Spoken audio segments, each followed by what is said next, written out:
Great. Screens removed. We'll get started in a minute. We just got done with an ad hoc, so we're gonna collect ourselves. Screens are most fits probably when has you kind of feeling. I don't know. Maybe. Making life one I feel like day it's the at a time best, is the only but- way we can get through.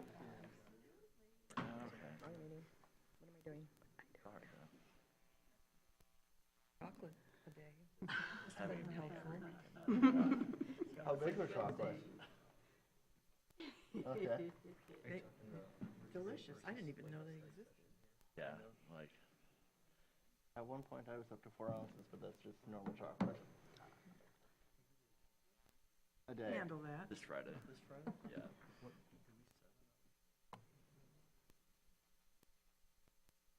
And I'm ready.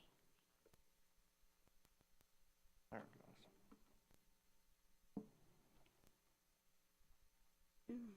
It also just lets us have more candid conversations, I think.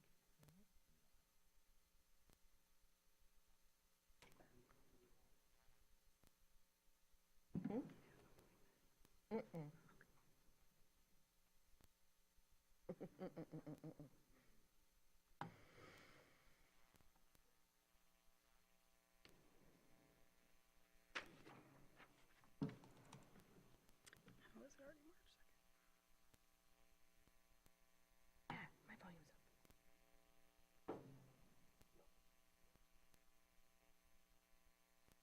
My birthday was last month. Yes, of course. I had COVID. That's right. I remember this now. I had Yeah. COVID. I had we had What a birthday. Yeah. Okay, everyone, thank you for your patience as we transitioned over here for our ad hoc team. So I'll call to order this regular City Commission meeting of Monday, March 2nd. All please rise for the Pledge of Allegiance.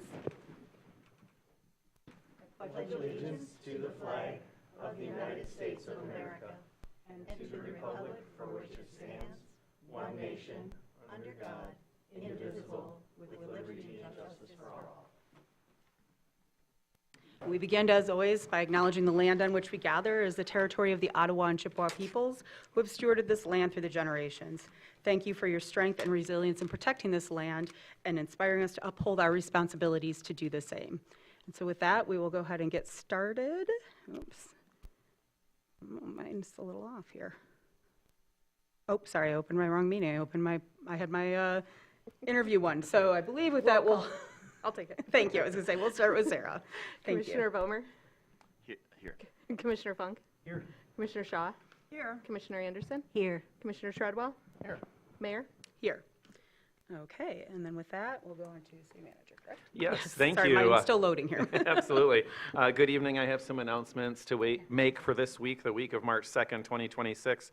And I'm sharing this one because it's the first time since we had a televised City Commission meeting, since our Strategy in Motion event.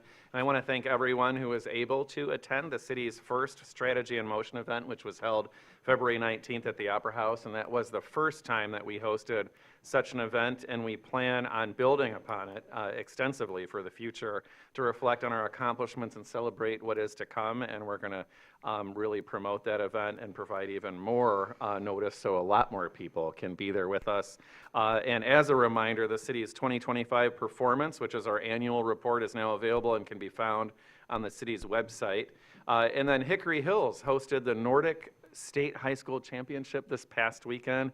Thank you to those who were able to attend and cheer on the athletes, and we thank our partner, the Vasa Ski Club, for helping bring this great event to Hickory. And also, Hickory Hills has scheduled their last day of the Alpine season and the annual Slush Cup event on March 15th.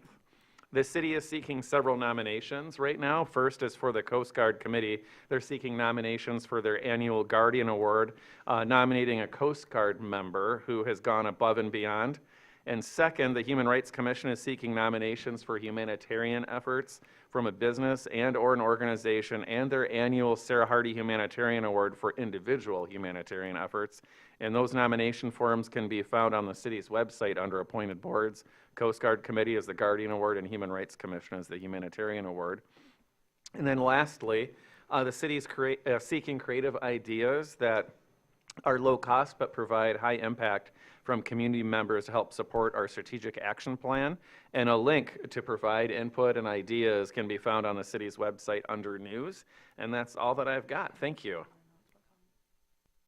I was going to later on in the agenda. Yep, fantastic. Under OKRs. All right. Oh, yeah, perfect.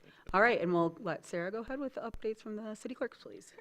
Meetings scheduled for this week are the Planning Commission will meet on Tuesday, March 3rd at 6 p.m. here in the Commission chambers. City Commission ad hoc interview for Election Commission will meet on Wednesday, March 4th at noon at the second floor conference room. The Downtown Development Authority TIF Subcommittee will meet on Wednesday, March 4th at 4 p.m. in the Commission chambers. The Rec Authority meeting will be on Wednesday, March 4th at 7 p.m. in the chambers, and the Coast Guard Committee will meet on Thursday, March 5th at noon at the Air Station.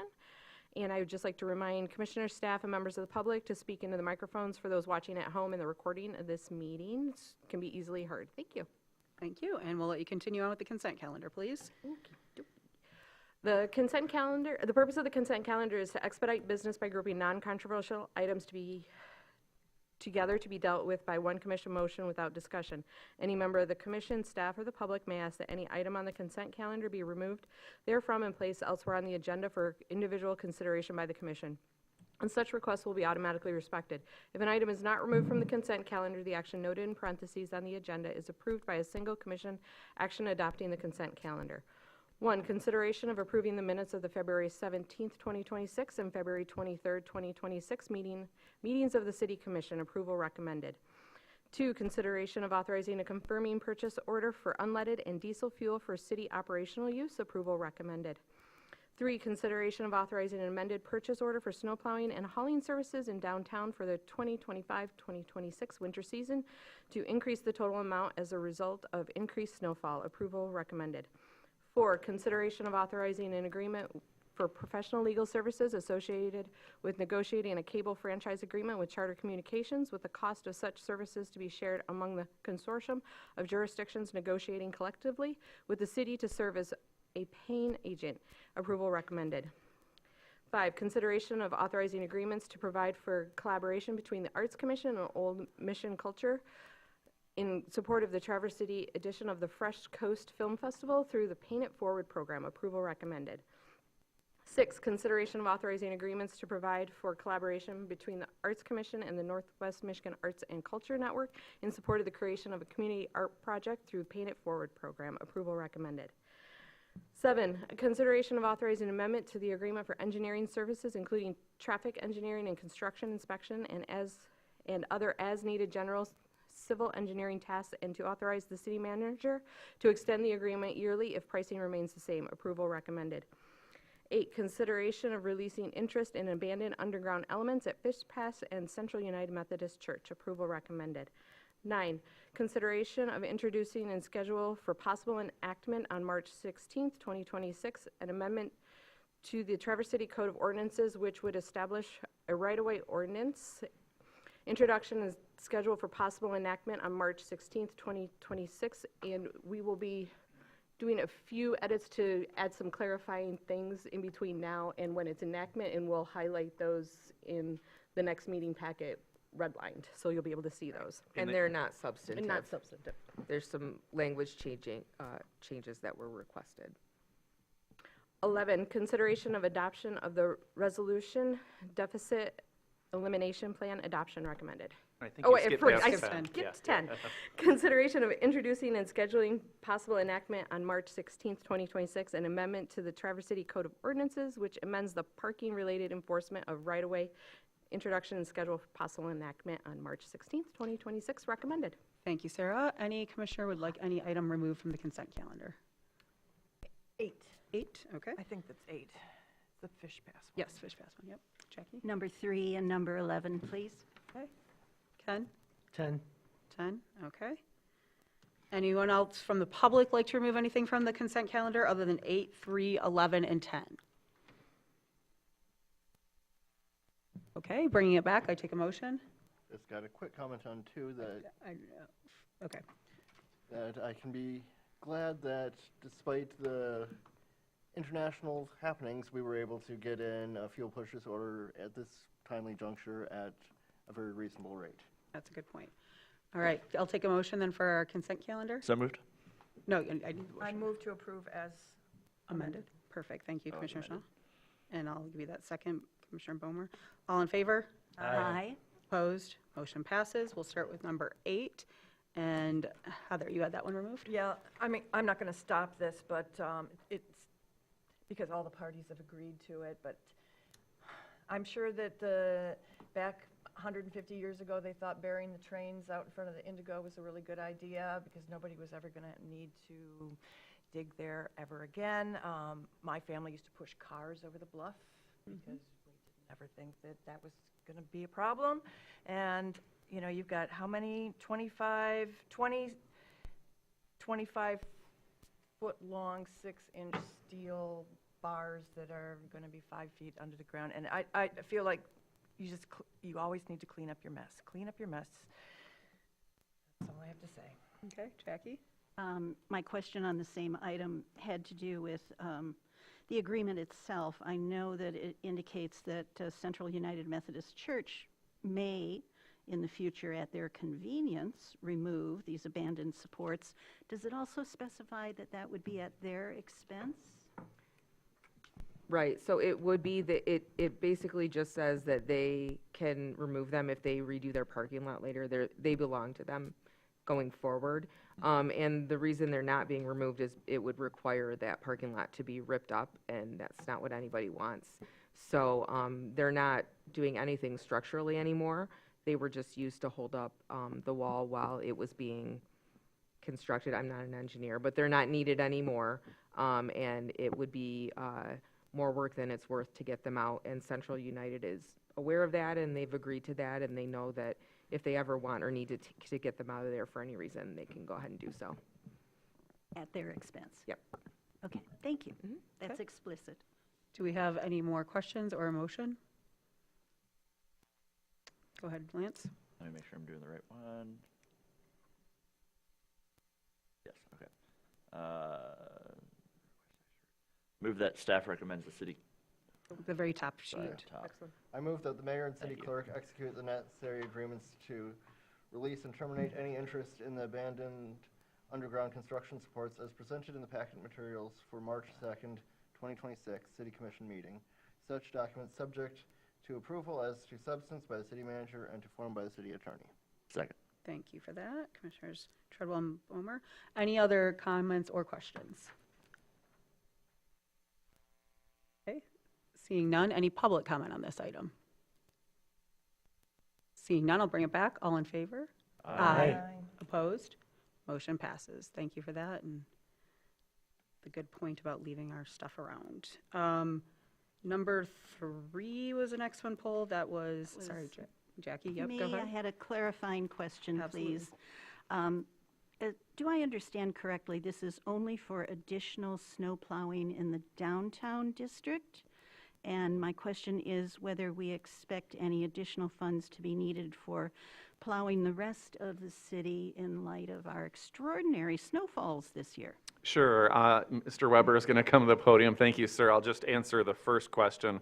This is specifically to downtown, this particular purchase order. And then the second question is for Chris Weber, our street superintendent. I'm sorry, I missed the second question. Could you please repeat it? The second question had to do with whether you expect additional snow plowing funds to be necessary for the rest of the city, given our extraordinary snowfalls this season.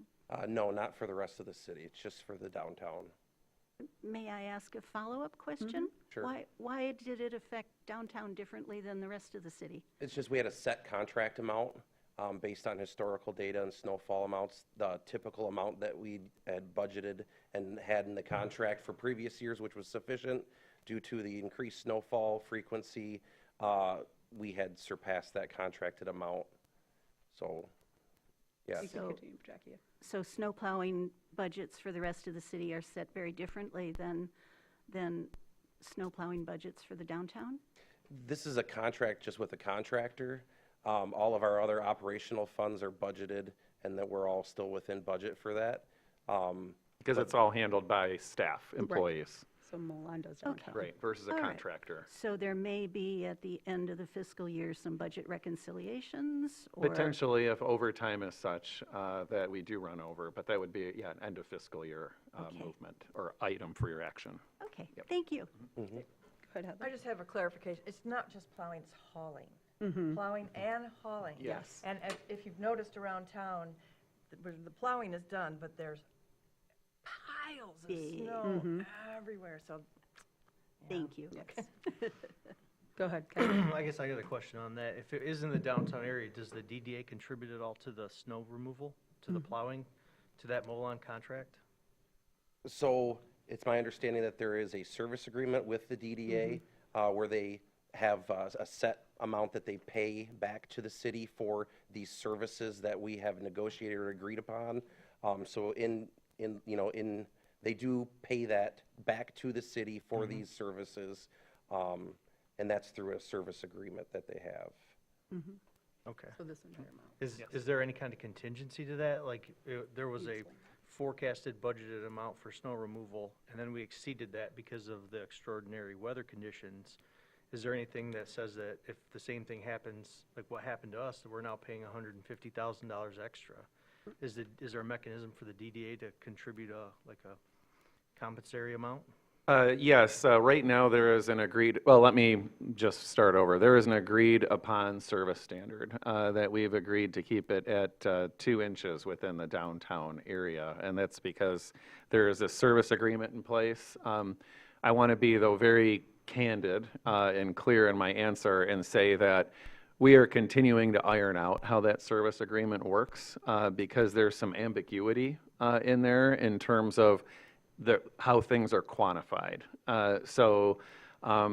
To say it more specifically, it could be, depending on how things shape out on all the things that are covered under that service agreement, where there's some times where they come out ahead, sometimes they come out behind. Same thing for the city. It is not 100% a dollar for dollar situation. And I just want to be very clear about that. Yeah, thank you. And that's very fair and understandable. I just was curious if that did exist and if that was a mechanism that was going to get utilized in this as far as like a percentage sharing. So that was just my question too. So thank you. To be clear, though, this $150,000 will be paid back by the DDA. No, We're on no, board for it. it will No, come it from will streets not. and parking Okay, funds. then we'll have to get it back from them. Okay, that's what I was trying to clarify, the money trail. Okay, do we have more questions, or do we want a motion?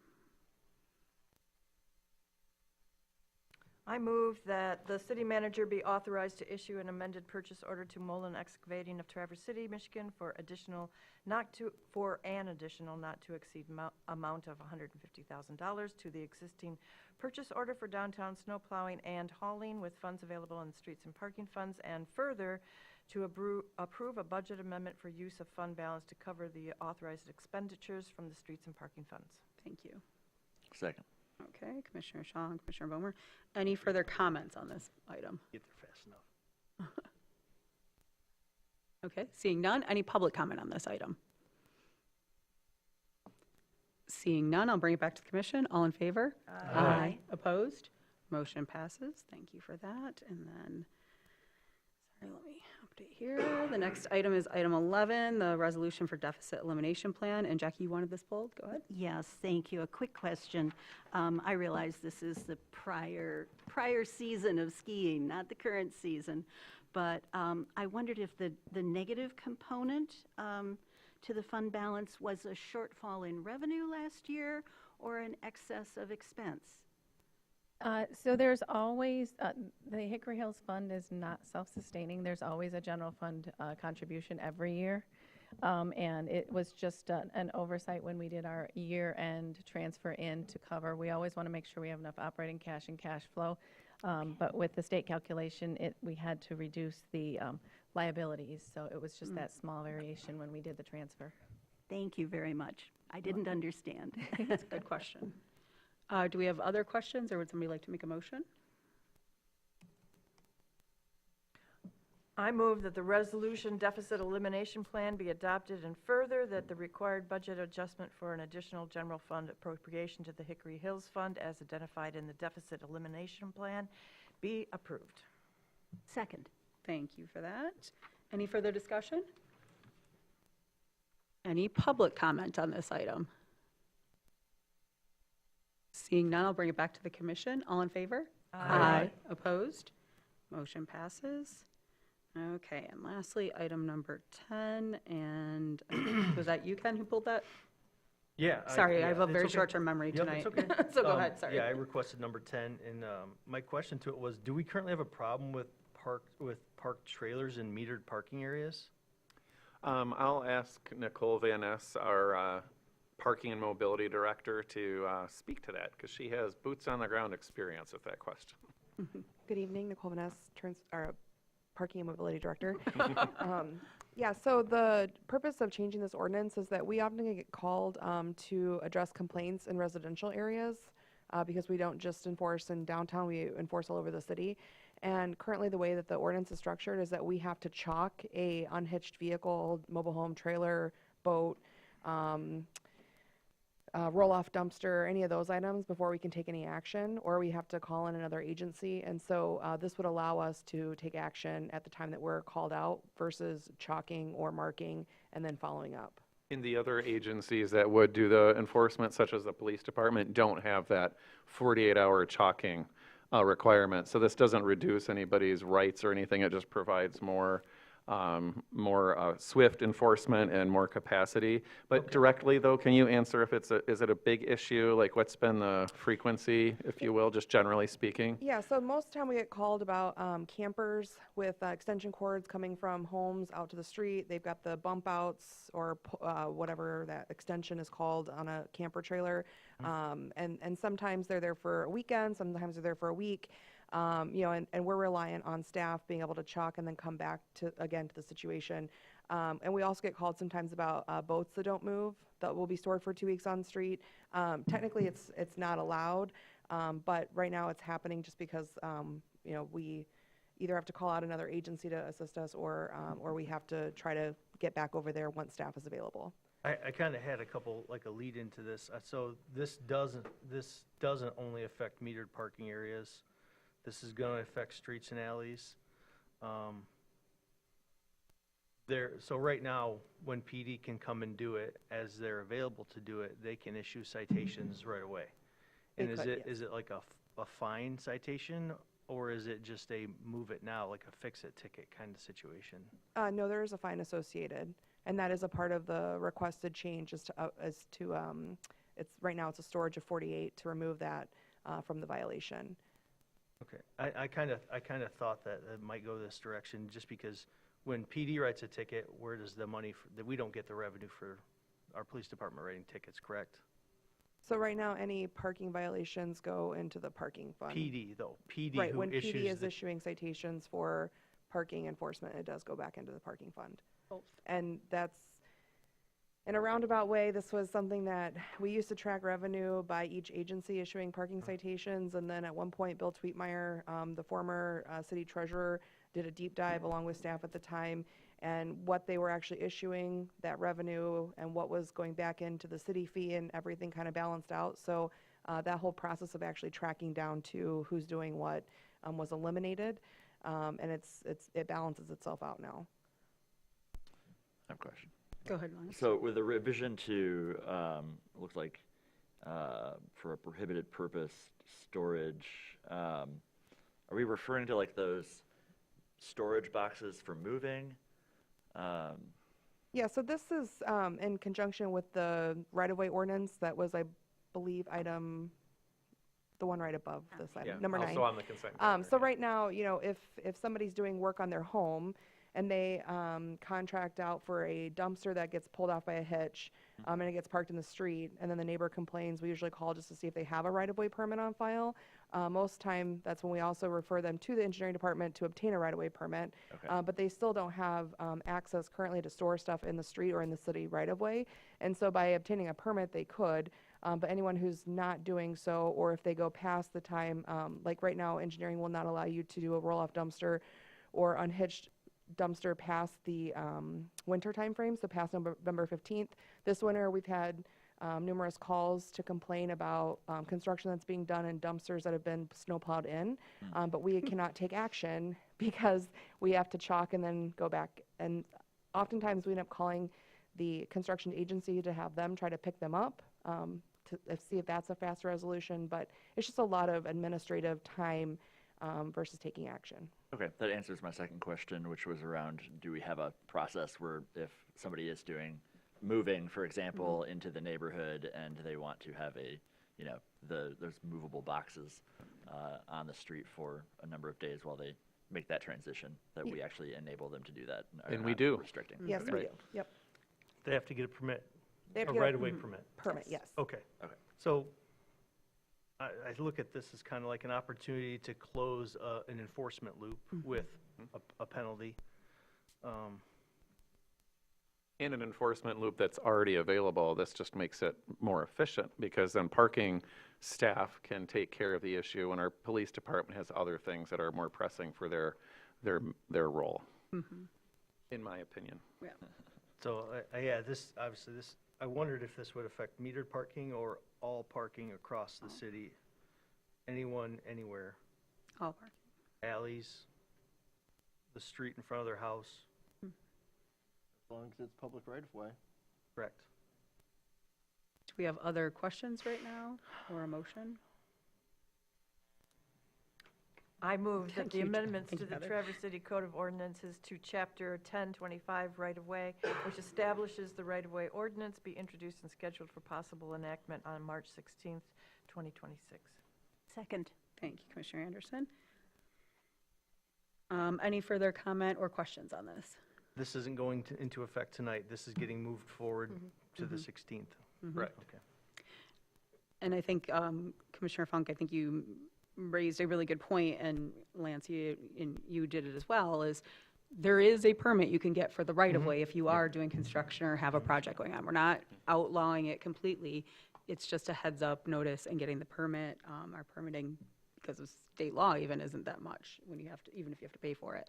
And so just reminding people that this isn't going to now stop you from doing a renovation on your home or anything like that. And it's the same rule that we've had, it's just more people can enforce it. It's quicker enforcement, Mhm. right? Yeah, I mean, Yeah, it's, quicker it's enforcement. the opportunity to, instead of there being a warning, it's the ticket's there. And I mean, you don't get a warning when your meter's out of change. Right. Right. You know, ticket's coming. So, can we get the fee schedule for this? Yes, I believe it's in there, It's in but, there. yeah, it's in the ordinance. Page 3. Sorry, real quick modification. The motion Oh. should say Chapter 4 Traffic Code, not Chapter 1025 right-of-way. It was a typo. Commissioner Shaw Did and I Anderson, read it do you agree with that? No, you read it right. She's No, saying you was got a it right. typo. It was a typo in Yes. the prepared So, motion. As amended? Yeah, perfect. Thank you. Thank you, ladies, for agreeing to that. Second? Do it second? Yeah, Jack. Heather and Jackie took it. Got it. Other questions or comments from the commissioners right now? Any public comment on this item? Seeing none, I'll bring it back. All in favor? Aye. Opposed? Motion passes. Okay, moving on to our old business. We're going to have consideration of authorizing a contract for the painting and striping of sidewalks. Commissioner Shaw, it's your favorite topic that we're going to finally This get an is good update on. news. So You- we're going to have I Benjamin have a take it. comment on it. All right. So yes, at the October 20th meeting of the City Commission, Chris Weber, street superintendent, outlined a number of options that I asked him to explore regarding painting and striping. And the aim was to come back with options that would allow that work to be completed by July 1st rather than sometimes well past Labor Day. And I am really pleased and grateful for the work that our Streets Department and Engineering Departments did together.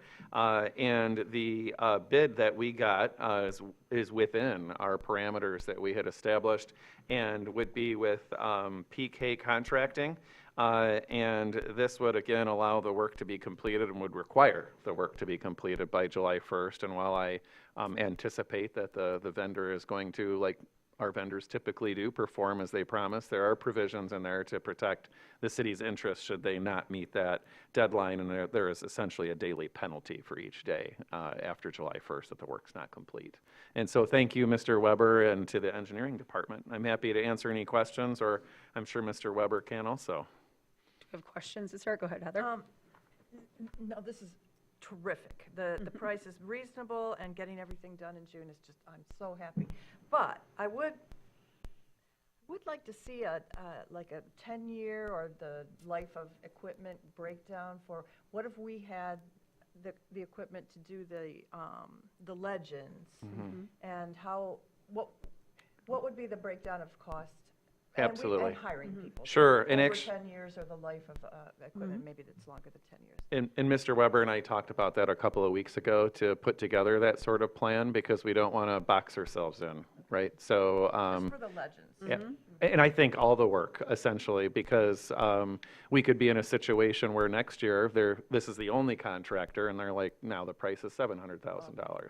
Or they're not available to do the work, and then we have a new service standard in our community that people are going to hope stays the same. It may or may not, depending on resources in the future, but we're at least going to return to the commission with options so you can make that Wonderful. decision. Thank you very much. Yeah, Yes. that's great. Other questions right now or motion? Go ahead, Lance. I was going to make a motion. Thank you. Let me get to it. Move that the mayor and city clerk be be authorized to execute an agreement with PK Contracting in the amount not to exceed $298,927.55, which includes a 10% contingency for the painting and striping of various parking areas, crosswalks, and legends, with such contract subject as to its substance by the city manager and its form by the city attorney, with funds outlined in the street superintendent's memo dated on February 19th, 2026. Second. Thank you, Commissioner Shaw. Okay, I have a comment. go ahead. Then, I'm sorry, Lance, and then Ken, and then I think, yep, Jackie, sorry. So we only got one bid on this, which is always concerning when we get one bid. So, echoing Commissioner Shaw's sentiment about the striping in-house, or what does that look like, or I guess what I would just challenge the team to do is think, how can we think 3, 4, 5 years out beyond this commission of how we can get more people to bid, so we don't get stuck in a situation where we get one bid and it is $700K or something unreasonable, but it's our only option. So just would challenge you to think diversely on that one. But I appreciate this coming so quickly, so thank Jackie you. had her hand up first. Oh, She can sorry, go. Jackie, there was a head, so I didn't catch you. Go ahead. Yes, thank you. I just wanted to extend a huge thank you to Mr. Weber and his team for making this happen. I anticipate we're going to have safer streets for Traverse City residents and visitors throughout our heaviest traffic season, so thank you. Okay. I just want to clarify, this is road lines and bike lane lines as well? Because it just said parking areas, crosswalks, and legends. It was just kind of, maybe that was a broad term and includes all road markings? There's actually two separate contracts. We have this contract, which is parking, crosswalks, and legends, and then we also have a separate contract for long lines, which are the center lines and edge lines. So those are painted, the bike lane lines are painted on a separate contract. There probably will be some of those markings, but all of the actual bike symbols and whatnot will be painted on this contract. Gotcha. How soon do we think we're going to get that lines one too? This is something we've spoke about recently. Because of the way that it's currently contracted, we don't really have a requirement in that either for a timeline, but we are going to reach out to the vendor and see if they could accommodate an accelerated timeline as well under the current contract, and then we would have to do a budget amendment to get it done prior to the end of this fiscal year, And so then that when- they would all be aligned. And then when it's time for a new contract, of course, we're going to be very specific. Oh, absolutely, yeah. I feel like this is an opportunity that definitely requires further discussion in regard to what are our intentions. Maybe this is something that we could offer in-house. That's one of the discussions that was held last year prior to this new commission going in. But I think this is one of those working with our regional partner opportunities that we could look to, because other places very close to us need these kinds of things in their community as well, and it could be a service that we could offer, and it's just a conversation. We're looking at a cost to this. Are you interested potentially? So I love this. Thank you. And really quick question before you sit down. Going back to the question that Lance had, I thought during your presentation when you gave it to us, and just over time, we're down to only like 2 or 3 companies in the whole state that do this, right, and bid on it. So it's not that we're scaring everybody off, it's just that they've kind of all been eaten up by each other. And the contractor who held our current contract actually was just purchased by PK. There we go. So there's one less. Okay, so that's a little bit of the problem too, and more to the point of everybody talking about more in-house is we just don't have that much out there competing against each other for our bids. Right, and then for the scale of the city, we do have a lot of pavement markings with the crosswalks and bikes and everything. PK is probably one of the few contractors that's big enough to tackle this within that 60-day timeline as outlined in the contract. So that also will narrow our options as well as far as availability of contractors. Thank you for that, I appreciate that. Other questions? Go ahead, Lance. Yeah, just one more question. How do you prioritize, you know, the kind of the highest amount of traffic street crossings when it comes to this? Are you prioritizing that with PK, or is it just giving them a list of things to do? And they So kinda it's do not it? specifically outlined in the contract, but that's something that when we do meet with the our pre-con or pre-construction meeting, we will outline probably the priority areas, which will be the major thoroughfare, the places with the most vehicular and pedestrian traffics first, and then they can branch out into the neighborhoods to tackle the local crosswalks on the local streets. Okay, thanks. Yeah, I would just ask that parks be considered even in the local neighborhoods as high impact. Good point. All right, other questions or comments right now? All right, seeing none, I'll go open this for public comment then. Any public comment on this item? I'll read the rules real quick. We ask that you state your name and address, indicate if you're a city resident, non-city resident, and/or city business owner. We have a 3-minute time allotment per speaker. When your time has elapsed, the timer will beep. And finally, we request that all language be respectful to all parties. Thank you. Yeah, Rick Venner, I'm a resident of Traverse City, and I just want to express on behalf of the Grand Traverse Safe Streets Alliance a big thank you for moving this forward and keeping the minds and the safety of all road users, from disabled to vehicle traffic to pedestrians and cyclists. So thank you very much for your work on this. Thanks, Eric.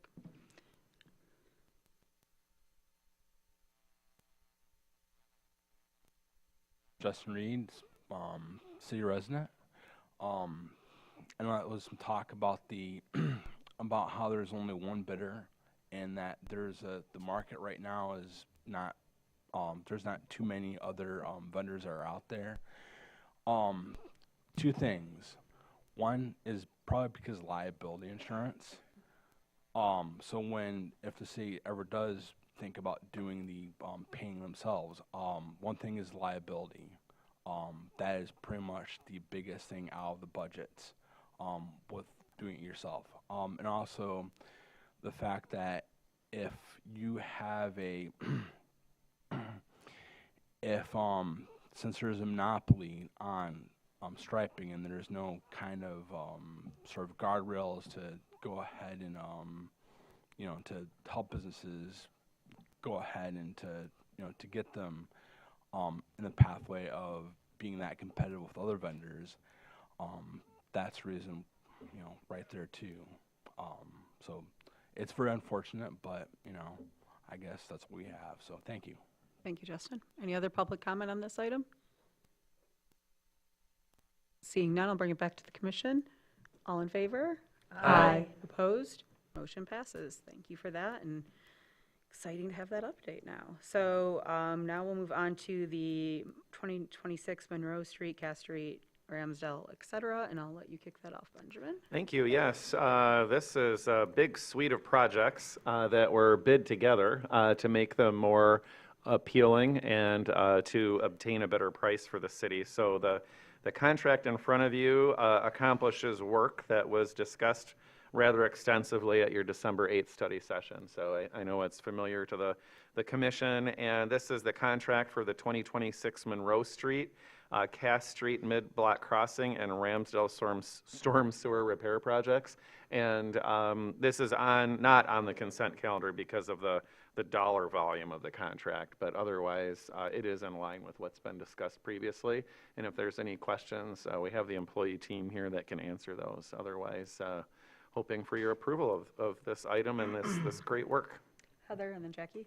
I'm not very smart today, and I pored over those plans looking for something that indicated where the swales were, and I couldn't find anything. So how many swales are there? And I guess you don't need to show me where they are, but maybe there's something that Sure. I couldn't find them. You mean the bioswales, right, for Yeah. water quality? Zach knows how many there are. More than 10? I think it's 12, but we can certainly get back to you on the exact number. Okay, and are they actually indicated in there, or was I just like They'll, really they'll be, blind? yeah, they're on the plans. We Oh. can definitely clarify Could that not for find you. So my question, who maintains those? Because I've talked to some business owners on 8th Street about, they're not bioswales, but they're, those plantings that are, and when those were put in, they were told specifically, don't touch them. And then nobody touched them, and they got all overgrown, so like when the mural festival came along, they felt like they needed to clean them up. So who is you've got some nice plants going in there. Who's responsible for Yeah, cleaning thanks. those? I'm glad you brought that up. We actually had a brief conversation about this in December, that we don't have staff that is an expert in deciding like which are the weeds and which are the right plants to keep in the bioswales. So we actually put in the budget for this coming fiscal year, a budget line item to hire like a landscaping company to come in and clean up the bioswales. Awesome. Yeah. Great. Good question, Heather. Go ahead, Jackie. I just had to comment. I went back and looked at the original estimates of all of this bundle of projects in December, and I may be wrong, but it looks to me like you saved the city almost $1 million by bundling these together. It did I work. wanted to be sure everybody saw that, and Yeah, thank you. kudos. Thank you. Thank you. Yep, it definitely worked to Thank put you, them all bundle. together, so. Thank you for acknowledging that. Yeah, thank you, Jackie. Go ahead, Lance. Yeah, so the Cass Street mid-block crossing and bump outs, I think is a great example of what complete streets look like in practice. Can you walk us through, kind of just real quickly, how the design improves safety for people while they're walking in town or using transit? And whether, the question is, does this become a model that we can replicate? Because I was noting the cost savings as well, and I was like, this is great. Can we replicate it if we need to in the future?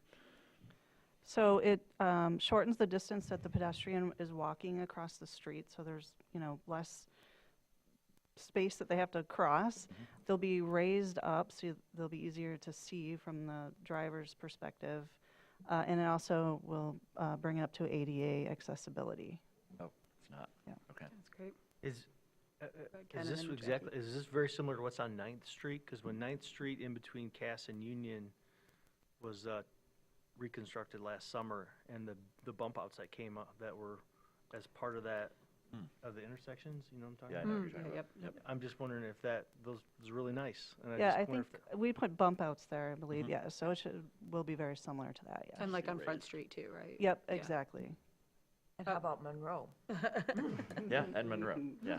So Jackie, you are kudos. next. Go And, ahead. and I'm in search of some reassurance as far as durability of the brick crosswalk.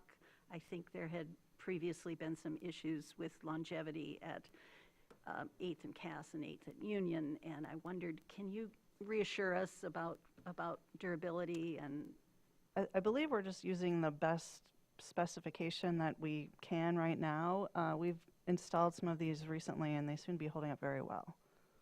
as opposed to stamped concrete or anything like Right, that? yeah. Yep. Okay, Way better. way better. Yes. Thank you. Yep. Go ahead, Mitch. You had your hand up. Yes, kind of harkening back to an item from our consent calendar with snow removal, I can really appreciate from a pedestrian standpoint that narrowing road widths and having bump outs on, in this case, 2 separate projects, can improve pedestrian safety and reduce driver speed. But I'm curious if there's anything that we can do proactively while it's getting built to then also make it so that we can plow as close to the curb as possible and not grinding down the curb through repeatedly hitting it with plows. I think I have to work with DPS on that. This is just a standard specification for the geometry, Okay. but I'm not aware that we're having any plowing issues at the Well, bump outs. I'm speaking more to the issue as we've seen in this past warm-up and the one before, where you've got a lot of ice in the 2 feet right next to the curb that is then impeding drainage and creating large puddles. So the way it's designed is to improve the drainage, so we don't expect there to be any ponding there. Okay. Do we have more questions or a motion? Go ahead, Lance. I'll move. I move that the mayor and the city clerk be authorized to execute a contract with Elmer's Crane and Dozer, Inc. in the amount not to exceed $3,245,514.30 plus a 10% contingency of $324,551.43 for a total of $3,570,65.73 for the construction of the 2026 Monroe Street, Cass Street Mid-Block Crossing, and Ramsdale Storm Sewer Repair projects. Such contract subject to its substance by the city manager and its form by the city attorney with funds available in Capital Street Fund, Water Fund, Sewer Fund, Capital Fund, and DDA TIF 97. And further, that the mayor and city clerk execute a funding agreement with the Traverse City Downtown Development Authority, articulating that it will provide $179,439.13 in funding for the Cass Street Mid-Block Crossing, with such agreement subject to approval as to its substance by the city manager and its form by the city attorney. Thank you for that. Support. Okay, I'll give that to you, Jackie. Thank you for that. You too. Any other comments now on this or more questions? Great work in bundling these. Yeah. Yes. As Jackie pointed out, great savings. Thank you for that. All right, then I will open it up. Is there any public comment on this item? Seeing none, I'll bring it back. All in favor? Aye. Opposed? Motion passes. All right, and now we'll move on to our discussion of objectives and key results, and I'll hand that over to you, Ben. Yes, thank you, Mayor. As mentioned at the February 17th City Commission meeting, the development of the OKR work plan was reviewed prior to this meeting. We worked to ensure alignment across departments, and the cover memo says that we had a cross-departmental survey, and we asked employees and department leadership to identify different projects that would help advance the strategic action plan and the OKRs that are driven by that, assign anticipated timelines, identify required resources, funding, staffing capacity, and so forth. And so the OKRs have been organized, or the projects have been organized by OKR category, I should say. And the main item I really wanted to emphasize, not main item, but an item I wanted to emphasize to manage expectations is that the OKR work plan at this moment in time represents possible paths forward, as well as the related cadence. Most, if not all, of the projects do not yet have a funding strategy. We're working on that. And so what we will be doing is establishing a cadence. This year, we intend to have a quarterly report to the City Commission on the progress of the OKRs so that we can continue to ensure alignment and that we're keeping the topic fresh and we're holding ourselves accountable. And so one thing I want to share that's very exciting to me, and you see that Colleen Pavellia was up here, and I shared this at the Strategy in Motion event, but a couple of weeks ago, I signed an administrative order elevating the communications department to the Department of Communications and Strategic Initiatives. Colleen Pavellia has been elevated to serve as Traverse City's Director of Communications and Strategic Initiatives.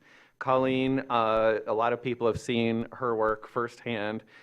She brought great leadership to the development and adoption of Traverse City's first ever strategic action plan. She and her team will ensure that our strategic priorities continue to move forward in a coordinated, transparent, and measurable way. And so this new expanded department will support alignment and accountability across departments related to our OKRs, maintain public-facing dashboards and internal tracking tools to help us monitor projects, provide organization-wide reporting on key initiatives, and help coordinate major strategic and organizational initiatives, And I'm very thrilled that Colleen is serving in this role. She has a lot of experience in community development, in project management, in communications and marketing, and organizational transparency. And so I'm thrilled that Colleen's sitting up here, and she's got a fairly brief presentation for the commission, and I'll turn it over to Ms. Pavelio. Thank you. Yeah, thank you so much. I don't have slides for a presentation, but we're gonna have a dialogue. Some repeat of what Benjamin said, but thank you for having me this evening. I want to extend a congratulations to you all, as well as the employee team and also the community. We are actively moving this plan to implementation. And sometimes we are criticized otherwise, but we are doing it together. So thank you for your participation in that too. And you'll see that you, of course, have a very active role in this as well as a commission. So as Benjamin mentioned, the work plan was developed through a comprehensive inventory of programs, projects, and initiatives that are to align with the adopted OKRs, and we conducted an organization-wide survey from the departments that resulted in about 1,500 data points that we had to distill down into this work plan. So I do want to thank the employee team. They took a lot of time on the survey. I think it was about 94 questions. So they really had to put a lot of time into that as well. So thank you for their big work in that. Important to know, the work plan does focus on those strategic investments beyond our core service delivery. And in some cases, you're going to see a natural overlap where there will be infrastructure and utility projects that may align with some of, for example, like those corridor improvement projects that may dictate those timelines.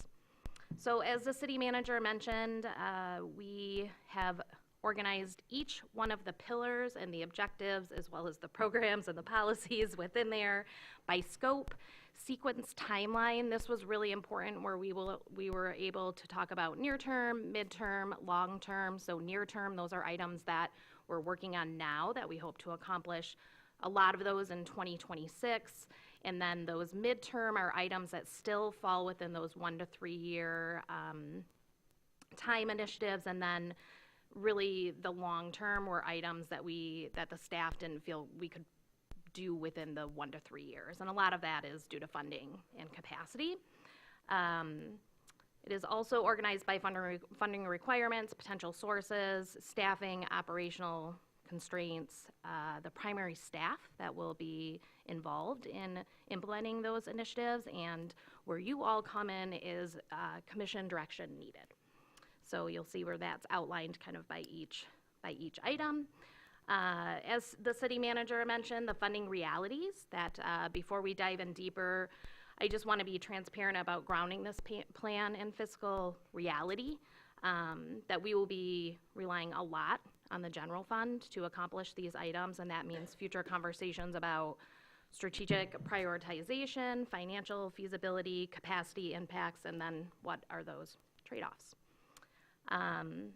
Something that we want to point out when we speak in the plan about consultant support, while that may look as, an option to move a project forward, that still requires 25% of the employee team to work on that project.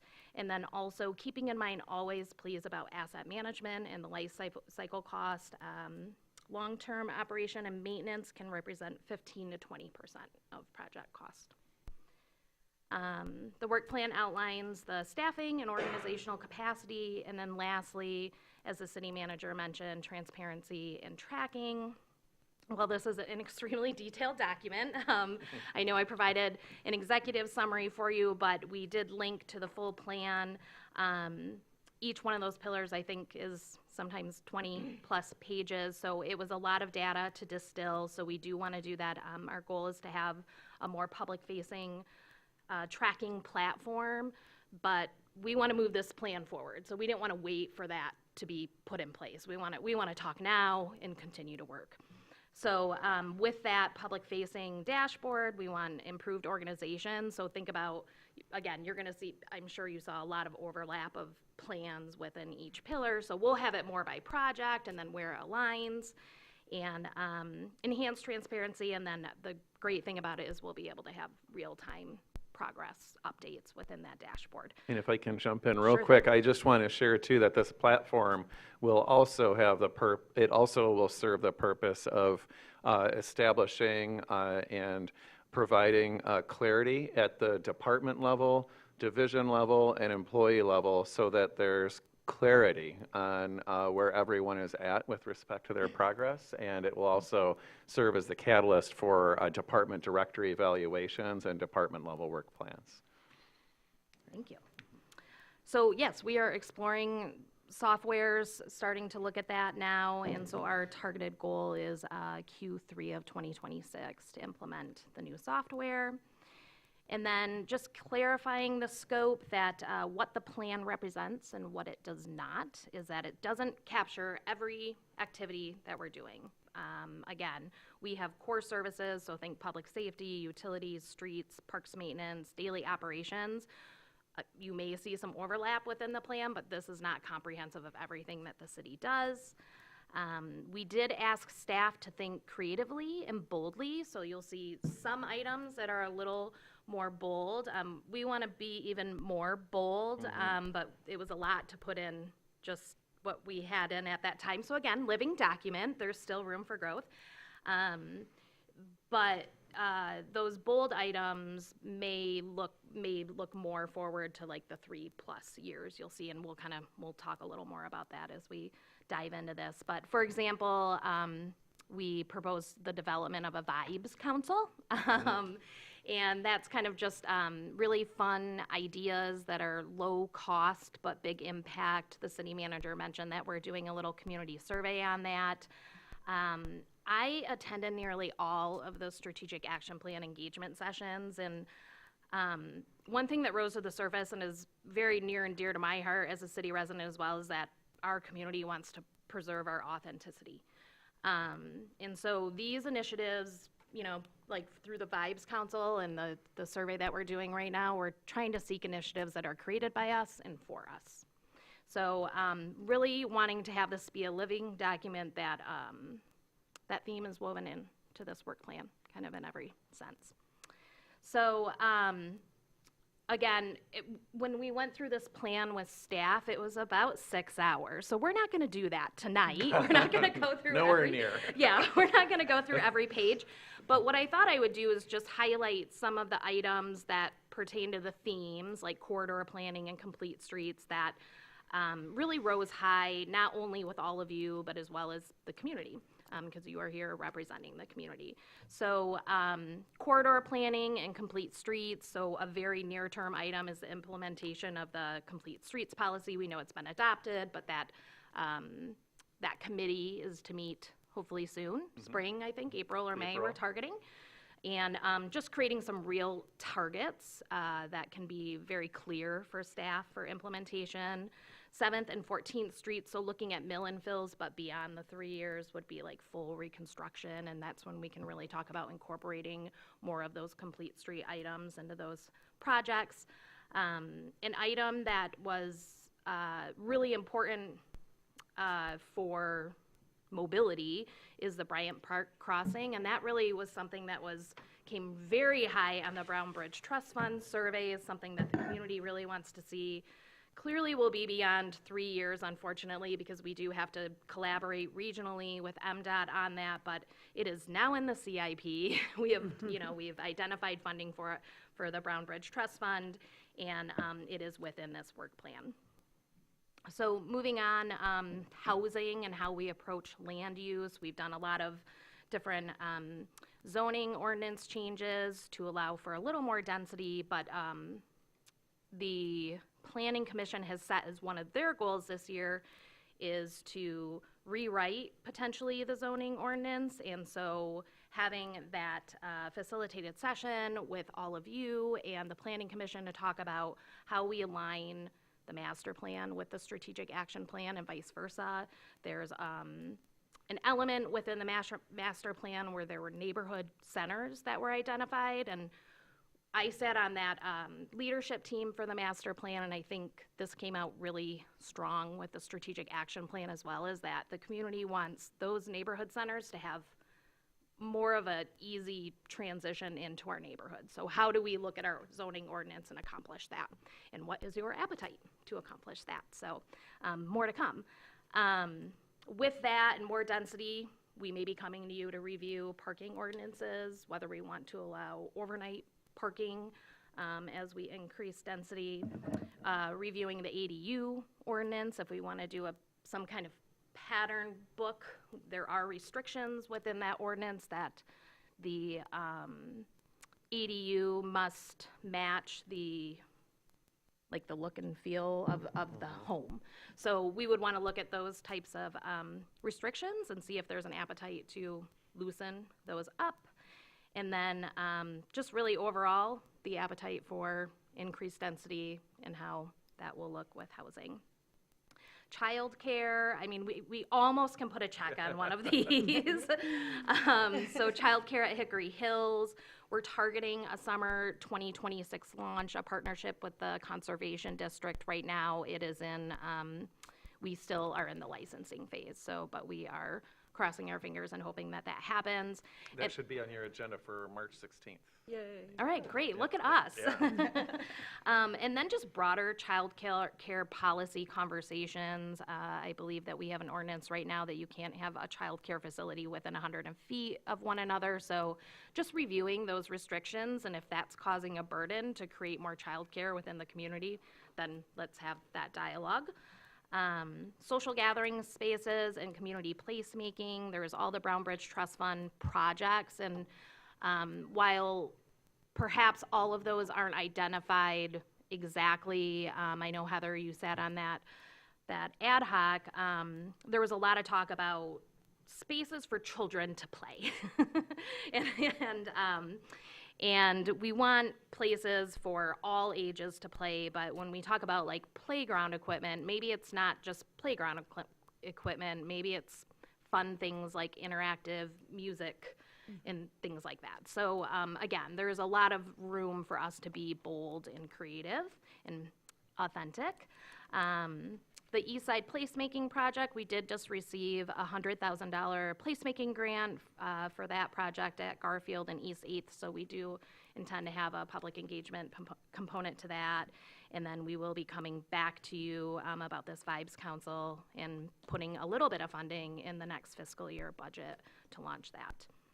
And then lastly, environmental sustainability and waterfront stewardship, the Lake Shore Restoration Project, which is also identified as a Brown Bridge Trust Fund project that will need additional capital funding to support that project. A really bold project that was discussed was property acquisition at the end of M22 and 72. Again, very bold, but we would have to seek some kind of grant funding for that, but then we could control that and be better stewards of that waterfront.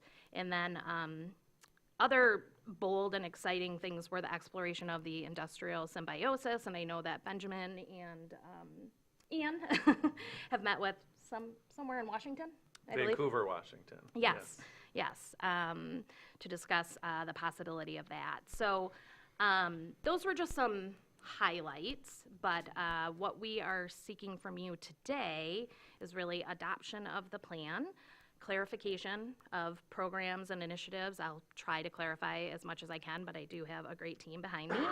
And then just confirmation of those quarterly updates, knowing that we will be coming to you quite a bit as we implement various initiatives as well, to kind of have those dialogues about ordinances and things like that. Fantastic. Yeah. Yes, your work will never be done. I hope you're Okay. enjoying No, it that will job not. security. Yes, thank you. So with that, do Thank we have you. some questions for Colleen or anything? Go ahead, Lance, yeah. Yeah, first of all, it's a solid piece of work, and I appreciate how fast you guys pulled this off. Thank you. In the last couple months. Most of the initiatives, as you mentioned, don't have a funding strategy yet, and which is understandable, I guess, at this stage for sure. You did this in like 2 months. So when you come back quarterly, how will you flag for us where we need to make, kind of these hard choices about what gets funded, what gets pushed, and then maybe what even in the work plan is competing for the same dollars. Yeah, I think we're developing that framework, but it'll be clear, right? Okay. So it'll be, the questions and the prompts to the commission will be clear, so you, so we can get that direction from you without delay. And so expect that to come here shortly. Okay, thank you. Jackie? First off, thank you for Ms. Pavelio's engagement in this. I can't think of anyone who would be better qualified and more dedicated to the process of strategic planning. So thank you for your expanded contributions to the city. Thanks. Thank you also for mentioning authenticity, because I am afraid that sometimes we overlook that in the excitement of moving forward. And I think that authenticity has to be at the heart of all the change that we make.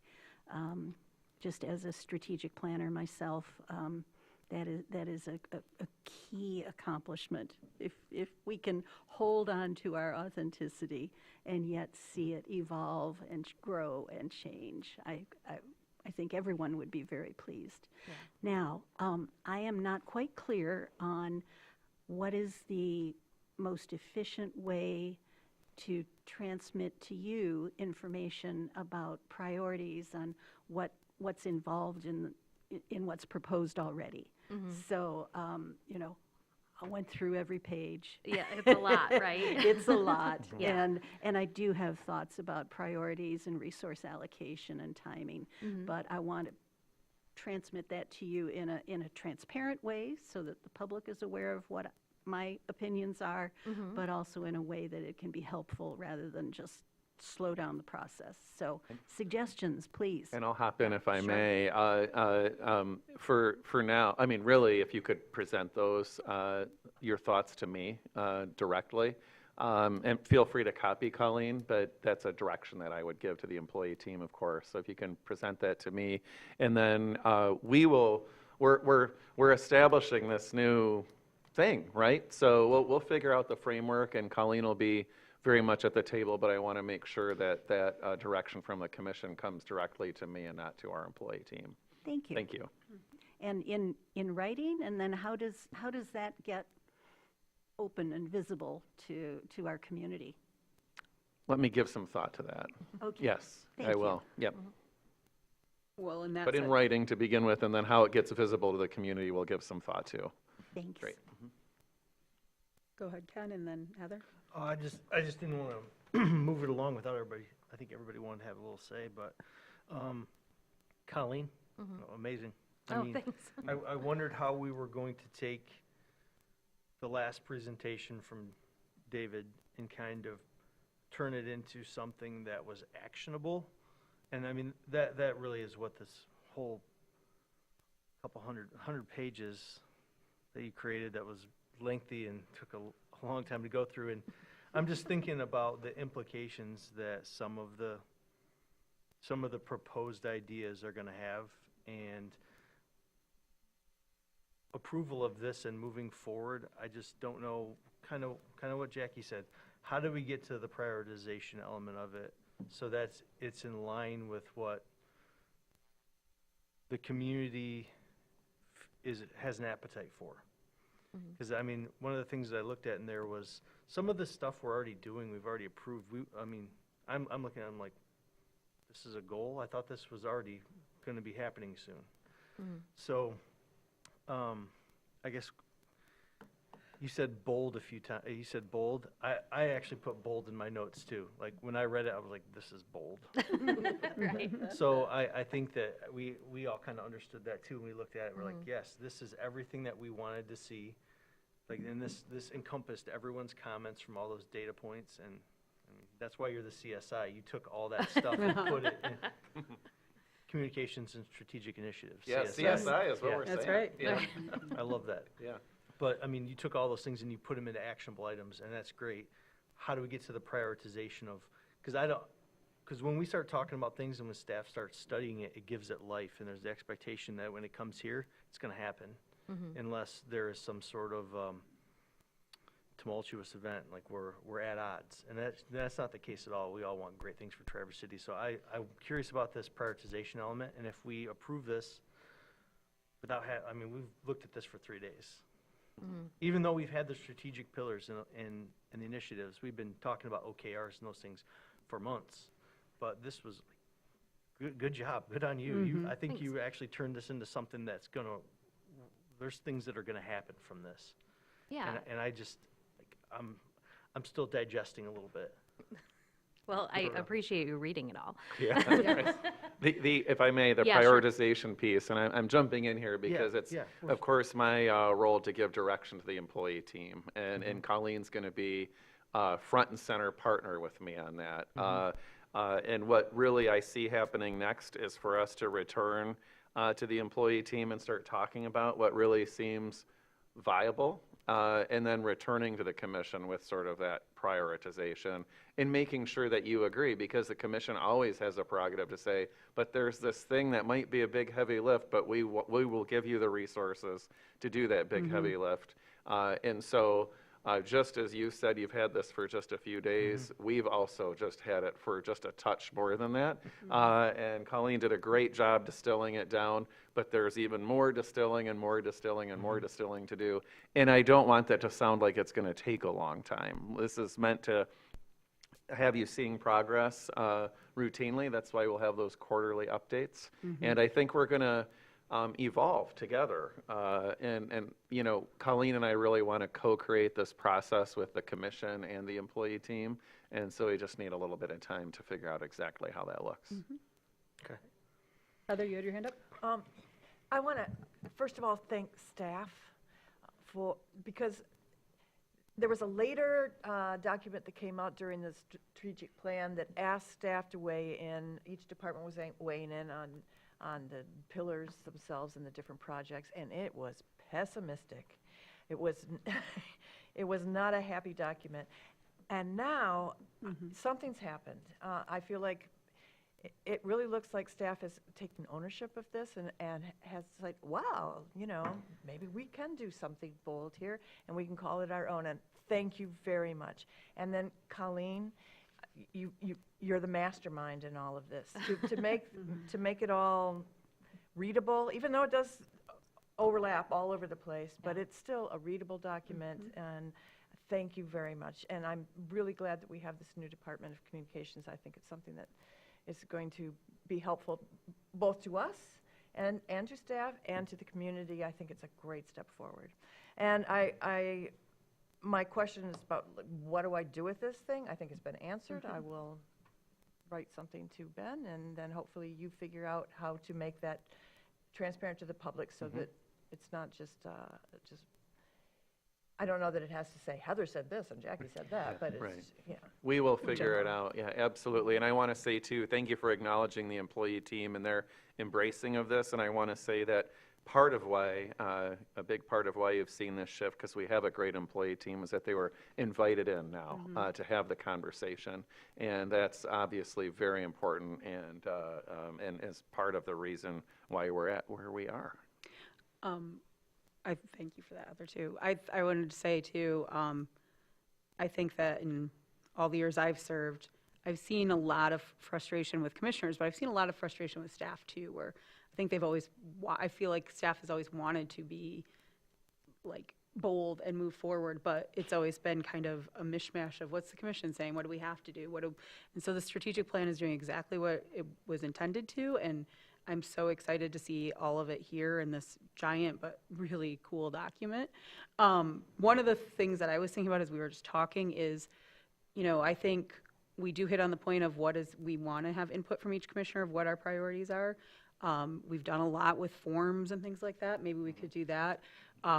It isn't just about any one of us, though. It's ultimately about the collective of us and you all having the joy of bringing it up to us and having us talk about it up here and sorting through the comments that we might give you to figure that out. But also, I'd also say, and it's not pessimistic, it's realistic, and I think Colleen hit on it, is in the 10 years also that I've served, money is what ultimately gets things done or doesn't get things done. And so as we move forward for this, I personally want us to be bold, I want us to think, and I want us to share our priorities.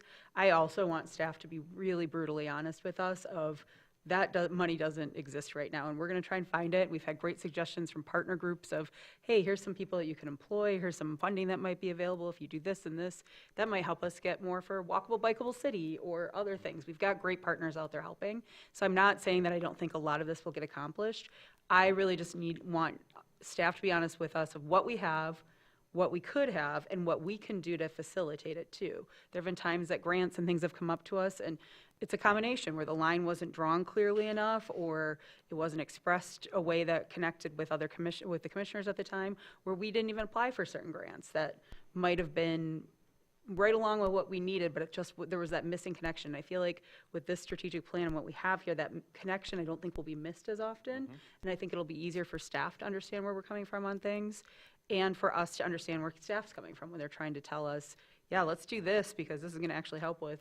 It might sound like it doesn't apply, but it's going to help with redoing the sidewalk here or heating these sidewalks or something. So I'm very excited about this process, and I just would love to see us maybe have a little bit of a guided form or something maybe as you guys are thinking about how to collect from us that helps you all too, and then it's transparent. I mean, anything we write or type or fill out is FOIA-able, so that's always available to the public. There's no hidden part there, but obviously we don't publish every single email we write either, just because that would be really, really slow reading. But maybe figuring out something like that makes it easy, like the dashboard, for people to have access to see those comments, to see attributed or unattributed, where everybody's coming from as we get our quarterly updates. We will find a way. Great. Other thoughts, questions right now? We do have a motion too. It's on the second page. Oh, just before you get there, one thing on this Vibes Council, if I may, Yes. is when I attended the International City Managers Conference in Tampa last October, I was deeply impressed at a presentation from a gentleman who talked about a lot of little things that you can do to make a place feel really special and unique for your residents that live here year-round. And that's from there is where the Vibes Council idea came. And we do intend on having a $50,000 allocation this next budget to fund initiatives of this Vibes Council. And we wanted to share a video. I'm sorry? Go ahead, sorry. Very quick. This is just one idea.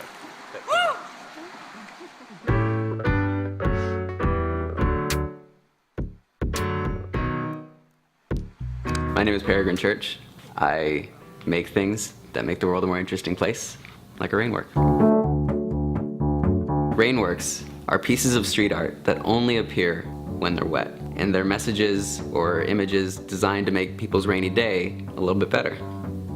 Seattle is associated with rain, it's fair to say, and Rainworks just all it needs to be is wet, so it's sort of the ideal Seattle art. So the stuff that makes Rainworks is biodegradable, environmentally friendly, and completely non-toxic.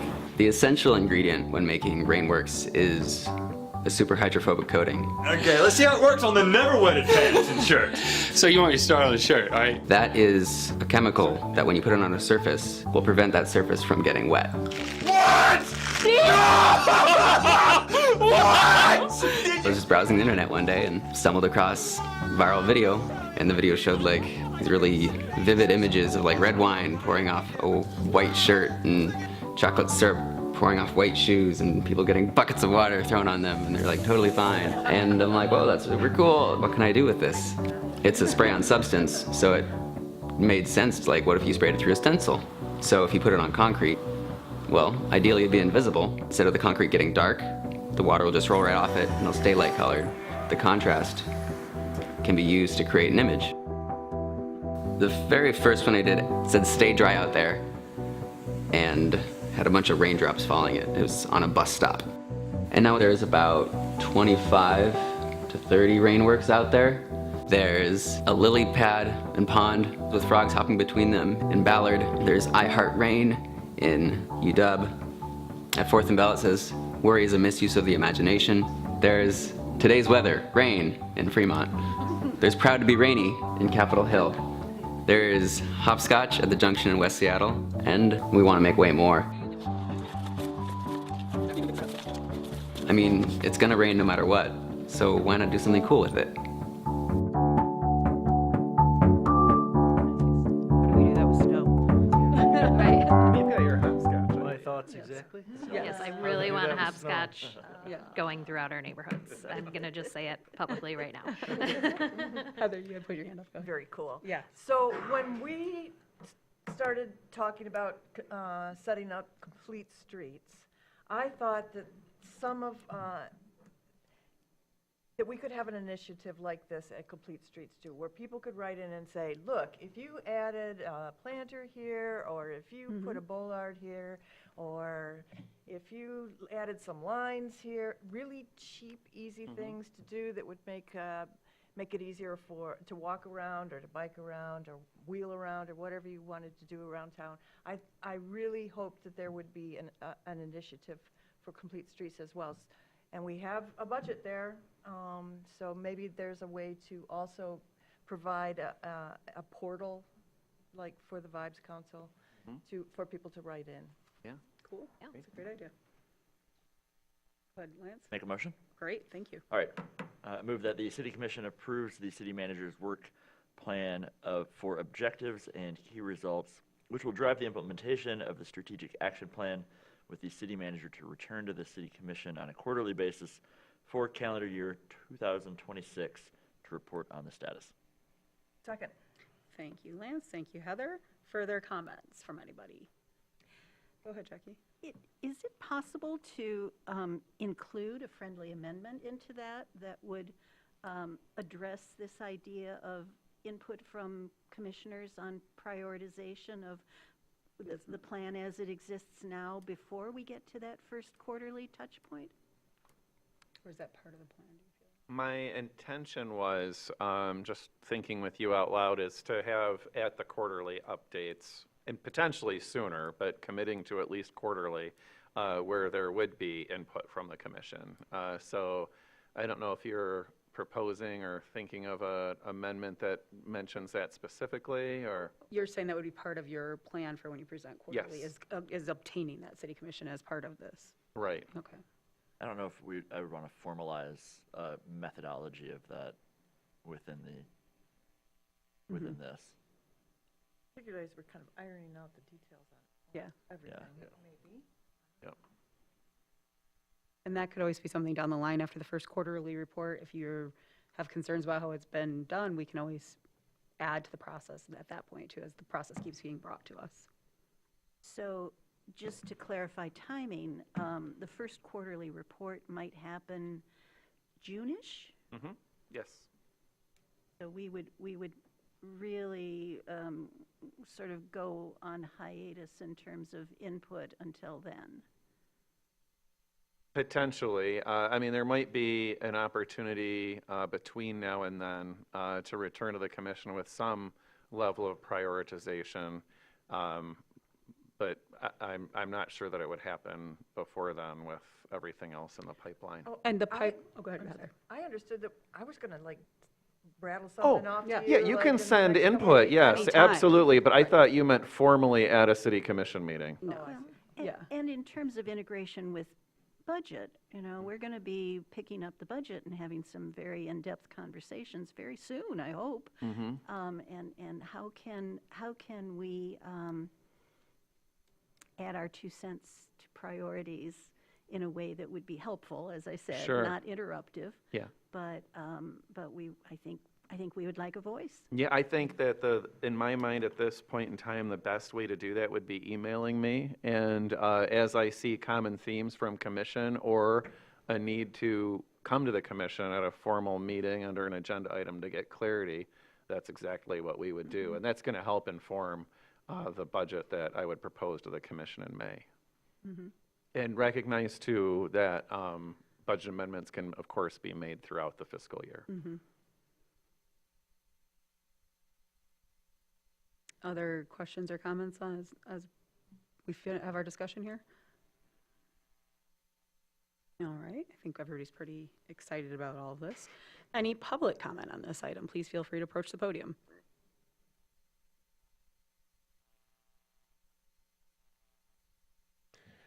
Just Reed, city resident. Just that this is a great step. It's a great step to identifying a flow chart to go ahead and have those priorities. but some of those priorities might have restrictions on them.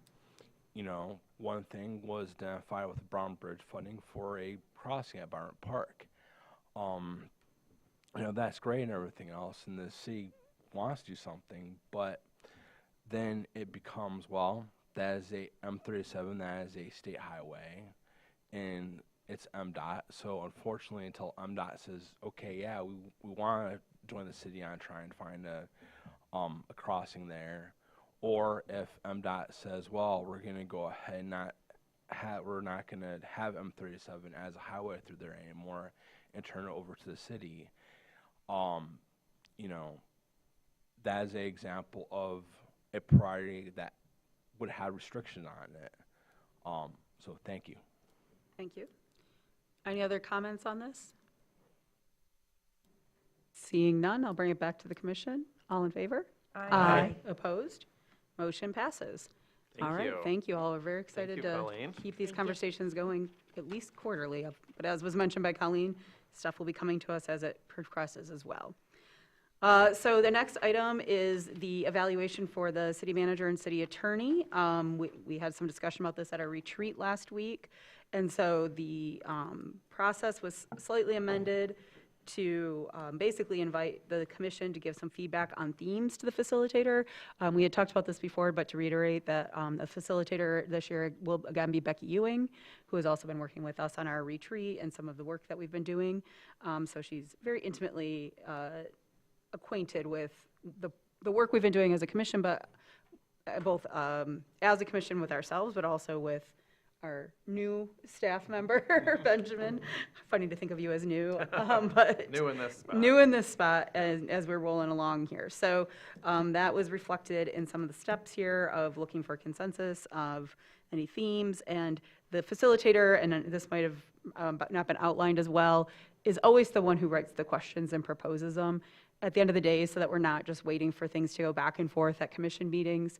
It does fall to the mayor pro tem to ultimately approve them, but it's usually by I shouldn't say usually, it is by a professional facilitator who creates the questions. We basically approve them. There's some contract things that are part of the, especially with Benjamin's contract, looking for feedback and key points to look at, so those are all factored in. And then everybody does take part in the interviews too. So every commissioner is interviewed, department heads are interviewed. And so that is the kind of how the process works here. The inviting commissioners to give feedback and themes was kind of the amendment that we did after that discussion. So I'll take any questions if anybody has any, or if there's a motion or whatever, wherever you all need to be. Go ahead, Lance, and then Jackie. So I'm very supportive of a fair and thorough evaluation process. So I like where we're going with this. Adding the rotating feedback from TCLP and the DDA executive directors. Can you walk us through how that feedback kind of gets weighed alongside with the commissioners and the department head input as well? Sure. And so where that started was years ago, neither one were ever interviewed. And what we found over time was sometimes those relationships were at odds or just disintegrating a little, and the commission wasn't aware of it all the time. So this is being done, suggested being alternative years instead of every year for both of them, just to kind of do check-ins for the commission to kind of get some feedback and hear what's going on. It's not, I mean, the number one priorities are department heads and the commissioners themselves were their, in our case of the commission, were their employers. The department heads are who they work with directly, but it's just to kind of get that additional feedback in case, as a check-in. So I would say as far as weighing it, it's up to the commission ultimately when we get all the information, but I don't, and the facilitator themselves knows that that isn't a high priority relationship. So I think it's just factored in, but not heavily weighted at all. Okay. One other question. Sure. So we just adopted the OKR work plan. It makes sense to me that evaluation criteria should connect to the strategic action plan outcomes. Are we building that alignment in? I guess I didn't see kind of. It's part of Benjamin's contract, if you want to speak to that. My employment agreement requires that. Okay, it's within your agreement. Okay, thank you. So, and Jackie, go ahead. I'd just like to reiterate, some feedback that I had given almost a month ago, I think now.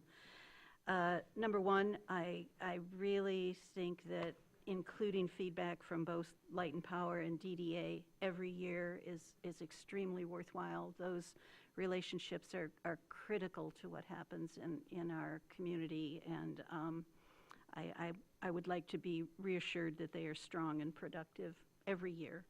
I was also puzzled, we, as you said, we only have 2 employees that we need to have performance reviews for, and they have vastly different responsibilities.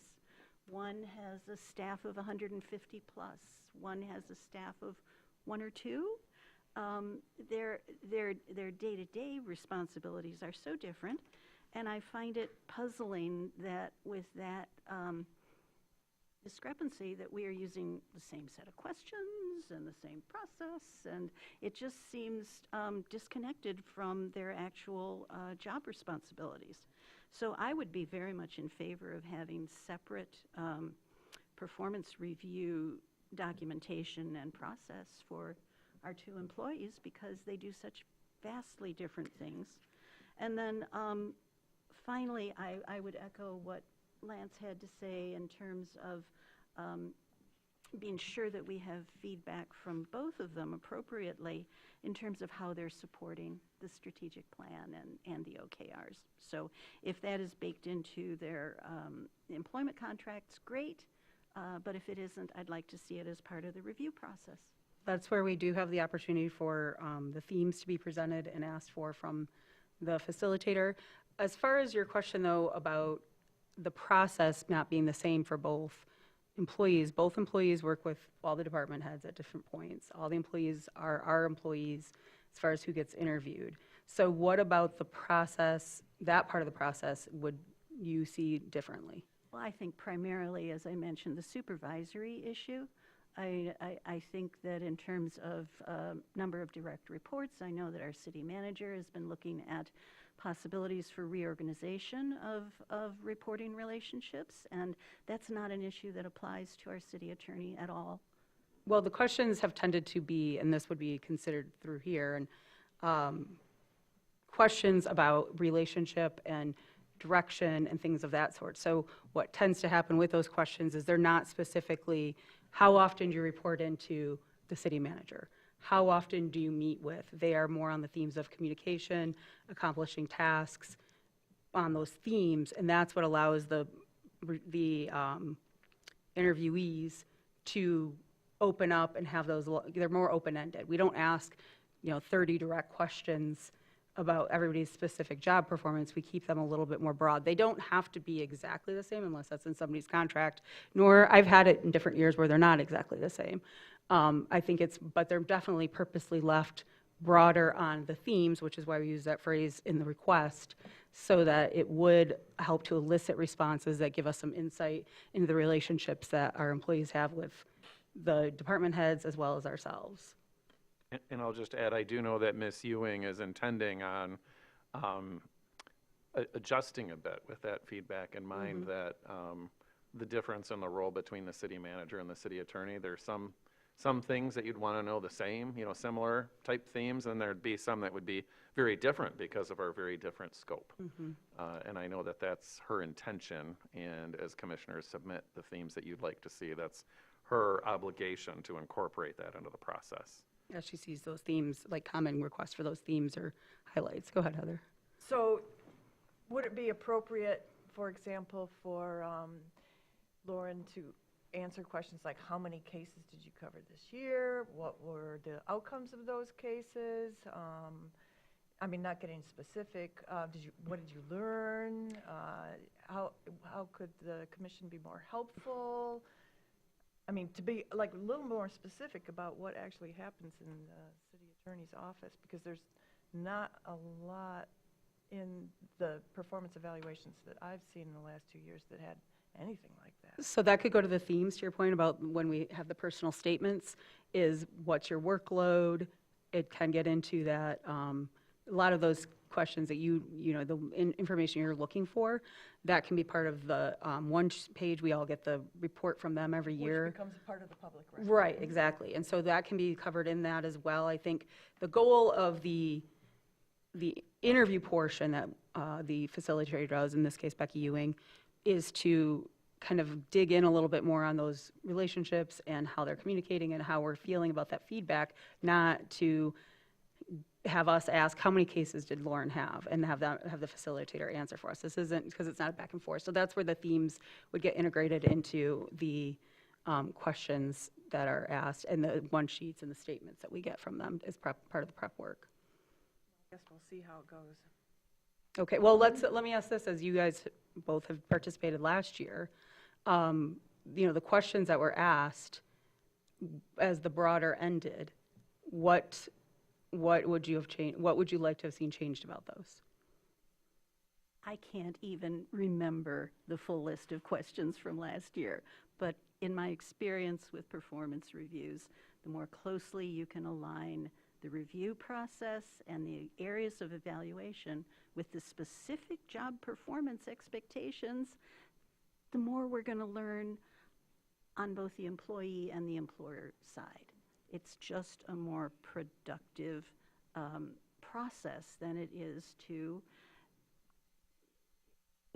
stick to the generics and what they have in common and communication and leadership and all those good, nice to have characteristics that I want to know that. I also want to know, how did your job go? That's, how did your job go is what we discuss with our employee, not what the facilitator discusses with us. And so, Benjamin, again, I would refer to you and your agreement. A lot of that is outlined in there that we then that it gets incorporated into the questions we ask, that gets incorporated in what we talk about in our closed sessions, what gets incorporated with the goals and objectives that we all lay out as employer-employee team.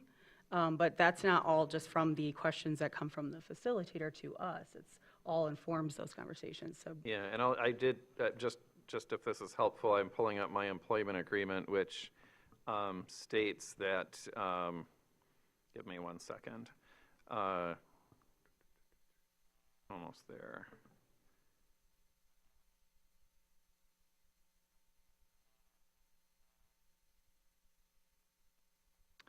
Okay, it says that performance reevaluation based upon mutually agreed upon criteria established by the commission, and that criteria shall be established by the commission based on the strategic action plan and subject to mutual agreement by the city manager. And that's for my employment agreement specifically.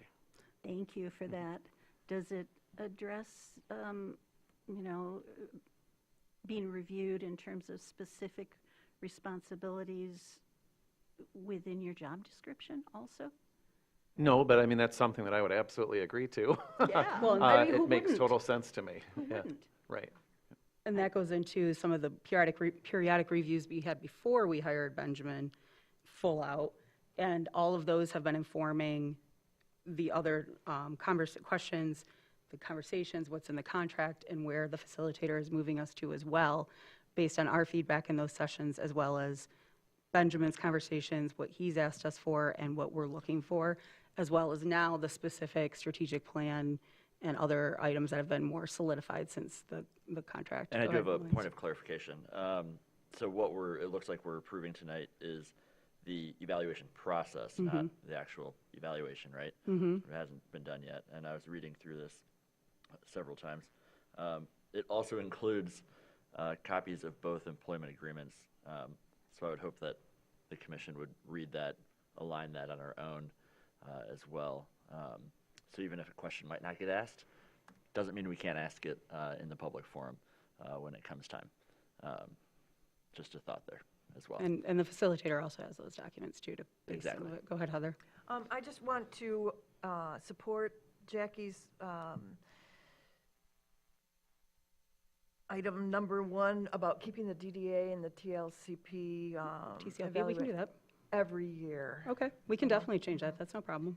I think that it's a valid concern.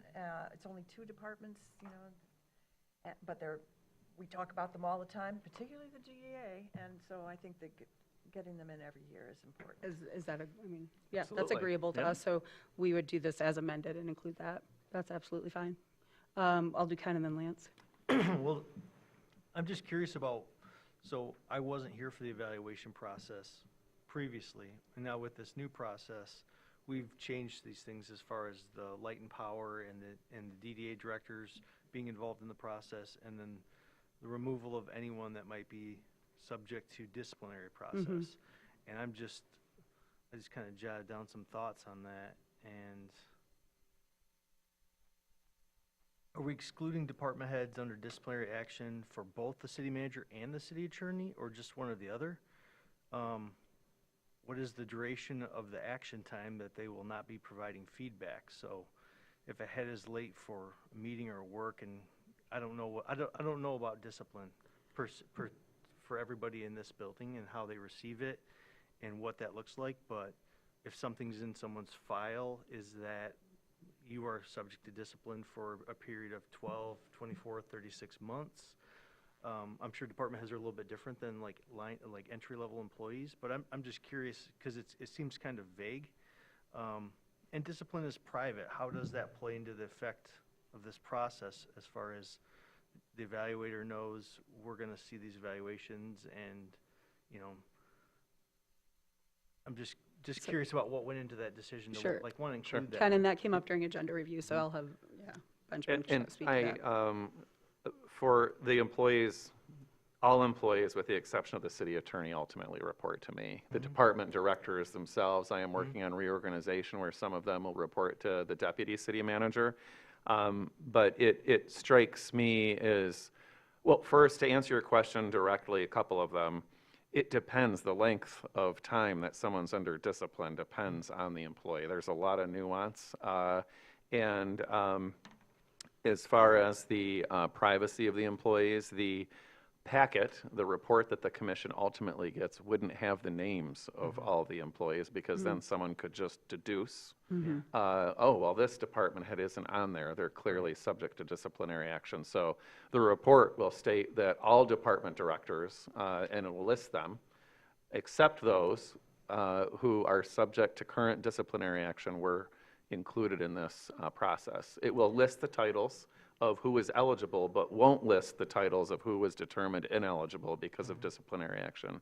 And it will be because that there is documentation in their file that they are not in good standing, essentially, at the time. So, and I believe the city attorney, and I chatted with her just now, do you want to share your thoughts Sure. on? I mean, I don't think that really has much to do with me, so, because employees don't report to me. I advise them, but not if they're under disciplinary action. That's really more of a consideration for the city manager's process than it would be for the city attorney's process. And to clarify, though, from the examples that Ken gave, somebody who has gotten written up a couple times for being late, that's not going to usually fall within the exclusionary. We're talking people who might be on severe performance improvement plans or suspensions or things like that, correct? I would not like to get into black and whites. To Well- me, it's if they have documentation in their file over the course of the last calendar year where there have been performance issues. And it could be attendance. It could be something much more severe. But if they are, if their job is potentially in jeopardy, and it's determined by me whether or not they keep that job, it doesn't seem equitable to have them included in the evaluation process. And to clarify by that, my point was more of a punitive, like they were late on Tuesday morning, so now they're not going to be interviewed. It's a much larger I issue. mean, I wouldn't put anything in anybody's file that was punitive and petty. Right. Go ahead, Mitch. Yes, I can understand how that makes the system a little more equitable, in your words, but I can see in the abstract the potential for abuse of that in the, if people are then removed from the process that could have negative feedback that is unrelated to their perceived performance issues. It is a very unique thing to serve in a role like city manager, where you have department heads whose performance can be made aware to anyone because it can be FOIA'd, that you that those employees can also give feedback. I mean, I really didn't want to get into this level of debate, honestly, on the process. I'd be more comfortable having that conversation more offline. It isn't the natural, I mean, it comes with the territory, but I am trying to have a process that allows me to run this organization with accountability and without necessarily me being penalized, because I have maybe some employees that are not in good standing. We have an amazing employee team. I don't want this to sound negative, but like any organization, course corrections need to happen. Sometimes results in separation of employment. That is the nature of employment. These are just more public-facing roles, and I'm hoping for a process that sets me up for success while maintaining accountability throughout the organization. And I am sure that if something ever progressed to a point where I was being punitive, you would hear about it. This is a small town. And I would say too, I think. There's a process for that. Right. Well, as we do have, well, through the so- ethics policy and other things, we have we have processes too. Sure. The other thing I would say as well is, and I think this is a shift over the last year or so, and I think it's reflected in what we've talked about in our conversations at our retreat. I think it's what we've talked about in our strategic plan and other things, and even how Benjamin approached his initial contract with us as interim and now as the permanent, is these are all seeking to communicate better between the commission and our employees, to improve their performance, not to be punitive on our parts either, to continue to strive for our strategic planning goals and the goals of the commission and the community to be met. And that's why, I mean, we never met quarterly either. We never had periodic reviews. They were annual, and nothing ever happened in between. We've already been changing that. And so I don't want to dismiss the concerns that, like Commissioner Treadwell mentioned, but also I think that this isn't meant to be seen as a looming review that's going to be, sort of Damocles over people. We want it to be part of our continuous improvement, which is why we have built into contracts quarterly meetings to check in, and other things that are meant to improve and continually improve and correct if things go off course. So that is a little bit different than what we've done in the past. Thank you. I agree with that completely. Lance, go ahead. I move that the 2026 and 2027 performance evaluation process for the city manager and city attorney, as recommended by Mayor Amy Shamro and Mayor Pro Tem Laura Nuss, and as submitted with the official meeting materials for the March 2nd, 2026 meeting of the City Commission, be approved. I would just say, I would suggest maybe As amended for for TCLP and DDA to be a part of the process yearly. Yes. Second. Thank you, Commissioner Shaw. Thank you, Lance. And one quick thing, if I may, for those who serve on the boards of Light and Power and or DDA, I hope that your director's evaluation process includes something similar, and it's not just for the city manager. I agree with that completely. We will work towards that. As will the DDA. Other comments or questions right now? Seeing none, any public comment on this item? Seeing none, I'll bring it back to the commission. All in favor? Aye. Opposed? Motion passes. All right. Continuing our fresh air moving forward. Okay, now we'll move on to our membrane replacements. Yes, at the December 8th study session, this project was reviewed with the commission, and it's a project to replace over the course of 8 years all 8 membranes that are critical to the filtration of the wastewater at our wastewater treatment plant. I'm recommending that you authorize the first section of this item, which is the purchase of the membranes themselves for $5.9 million. It's important that we get that order placed to keep things on track for replacement. And we need to do some additional work on the out-of-scope agreement, and so I'm asking that the commission not authorize the related out-of-scope agreement at this time.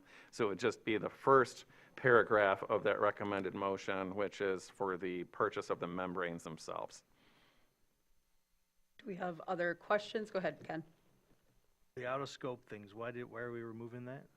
There's some additional detail that I want to iron out with the vendor and Jacobs and our employee team. Okay, so the second paragraph is something that we do not want read if someone were to make a motion. Exactly, thank you. Fantastic. Yeah. Clear as mud. Clear as mud, exactly. Go ahead, Heather. I know it wasn't a very good day here at the city. It was not a good day for me either. I came up with a bunch of questions. I don't know if they got passed on to Art and Mark. Yes. Maybe since Mhm. they did get passed They did, along. yes. Because And we can invite them to answer Okay, those questions. Please, thank you. Yeah. You know, I totally support this project, but this is this is one of the most expensive things that we are doing. And so much depends on this critical infrastructure. You know, our lakes depend on it, as well as our public health. And in the January review, I did notice that the weekly cleaning and there was persistent fouling because of the cold weather. So, you know, this is really significant what we're doing here, and we do need those membranes exactly because of what was happening with the cold weather. So I came up with a few questions. Just it's like being responsible for how we're spending our money. And the first one was the membrane life expectancy. This is a new generation. It's projected to last 15 to 20 years. What happens if it falls short? And how is that risk managed? Hi, Nice. Art Krieger, Director of Utilities. And I'm sorry, I should have done this back in December, but I just didn't. So here we are now. I'm pulling up your questions initially in my email, and then, of course, I reached out to Mark to help. And, let's see, he's here to help me if I'm not finding it right, but, so, I guess the you can best jump thing up I too could if do need. is maybe read his response, and then if we have Yeah, more yeah. questions. He's coming. Here he is, helping me out. So, due to your question about life expectancy, we're doing a staggered replacement structure, so like one per year, so we can get the maximum life out of each train as it gets older. So year one would be replacing the oldest membrane, which is about 12 years old right now. But I think what your question is more geared toward is if something changes along this process within the next 8 years, Well, if they don't last for would 15 we years or- have an opportunity to change it up or something? And I believe we have, and it's pending Lauren's final review of this contract, but we'd have an out, I believe, in the contract to switch things up. Or if it's not performing the way it's meant to, we could, you know, do something different. But, you know, we've vetted through this process. We're continuing with the same brand, if you will, Xenon. Veolia is the company that we need to work with to get those. So we're continuing on the next generation, so to speak, and maybe several steps in the technology, you know, since we first installed them. But they've been replaced once. So here we are looking at round 2 of replacements. So, you know, we would commit to this mainly for pricing structure is the advantage up front. We can lock in pricing from year 1 through year 8. Did I miss anything, Mark? So if we approve tonight purchasing the membranes, is the document that goes along with that purchase, does it have that out in it? Like, or I don't know if it's an out, but a guarantee of some kind? Almost like a warranty, you're thinking? Yeah. Protections or, Yeah. I would have to. It's subject to approval as to form and substance by Benjamin and myself, so we will make sure that that's in there, and we won't approve it if it's not. Okay. My second question was about the 8-year Veolia agreement. Technology changes and regulatory requirements shift around. So again, what happens over this? I mean, we're locked into this 8-year agreement. What happens if performance doesn't meet expectations? Is there also a guarantee and an out there? Sure. I think And Mark, can you introduce yourself really quick, I'm just for sorry. home? Yeah, it's okay. Yes. Mark Huggard with Jacobs, the project manager of the wastewater facility. Is it? Yeah, you're good. Am I on? You're good. All right. I speak very softly anyhow. All right. Yeah, thank you. So the questions on the second, the 8-year Veolia agreement, what flexibility do we retain if technology evolves, regulatory requirements shift, or performance does not meet expectations? So I'm looking over the contract. Veolia can, I think, could best answer this and be reviewed later. But my understanding is that the agreement allows for equivalent or improved designs based on availability and mutual agreement. This next generation of membranes is the latest and greatest. Sorry, can you speak up just a louder for the people in the audience? No, is it Probably loud? your Is version it of really- yelling. Is Yeah. it me? Yeah, probably yours. You're pretty soft-spoken, Mark, so All yeah, right, yell at here we us. go. I have no problem with my kids. It's just up here. I don't think it's actually Treat us like your kids. Treat us like your kids. All right. So the membranes. I got to get back to where I was here. This generation. Yeah. So this is the latest generation of membranes that we're in. So they still make the generation that we have now, but they're phasing those out. They're going to the new Leap Air MBR. So eventually, the facility's going to have to transform to that down the road anyhow, even if they were to stay with what they have now.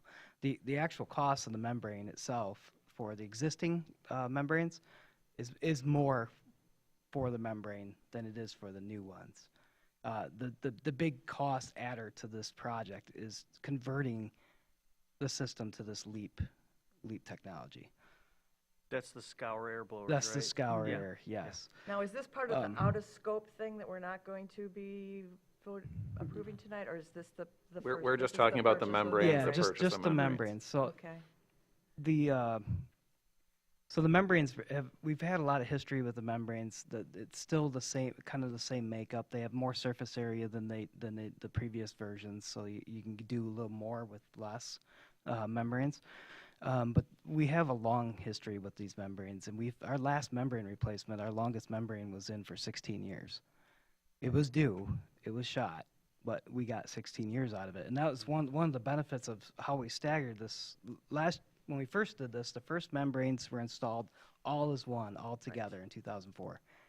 So we run into they're all the same age at the same time, and that's when we came. I think the second year we did one train, and then we saw we really need to do more than one train. We had to do 3 in 1 year, and with this new strategy, we're staging that and doing 1 a year. And this agreement, the Veolia agreement, also allows you to stagger that, so you can get more life out of it. So if we want to skip a year, maybe there's financial reasons the city needs to skip a year, or if everything looks all right with the performance of the existing membranes, we can just extend the life of them and get the most out of them. And I think that's up to 3 years past the last year, the 8th year. Well, that's really smart to stagger. It's like building a subdivision, Right. and then 30 years later, all your roofs are bad, and all your plumbing's bad, and all your HVACs are bad.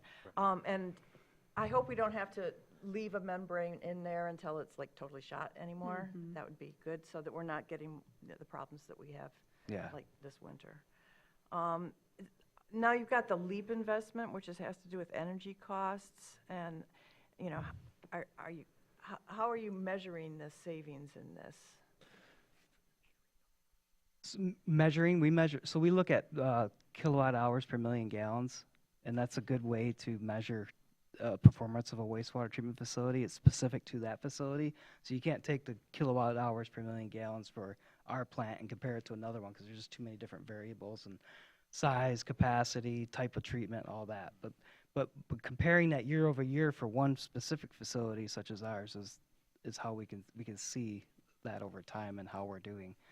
And that's what we have that data for the last, however 10, 20 years, and we'll continue to monitor that. Okay, so it's not, you're not really relying on a bunch of assumptions. You actually have a bunch of history to look at. Oh, And definitely. I think Can that I add the comment to most it? what? Could I add comment to that Yeah. question? I was literally going to ask the exact same question. How are we set up to actually track those savings over time?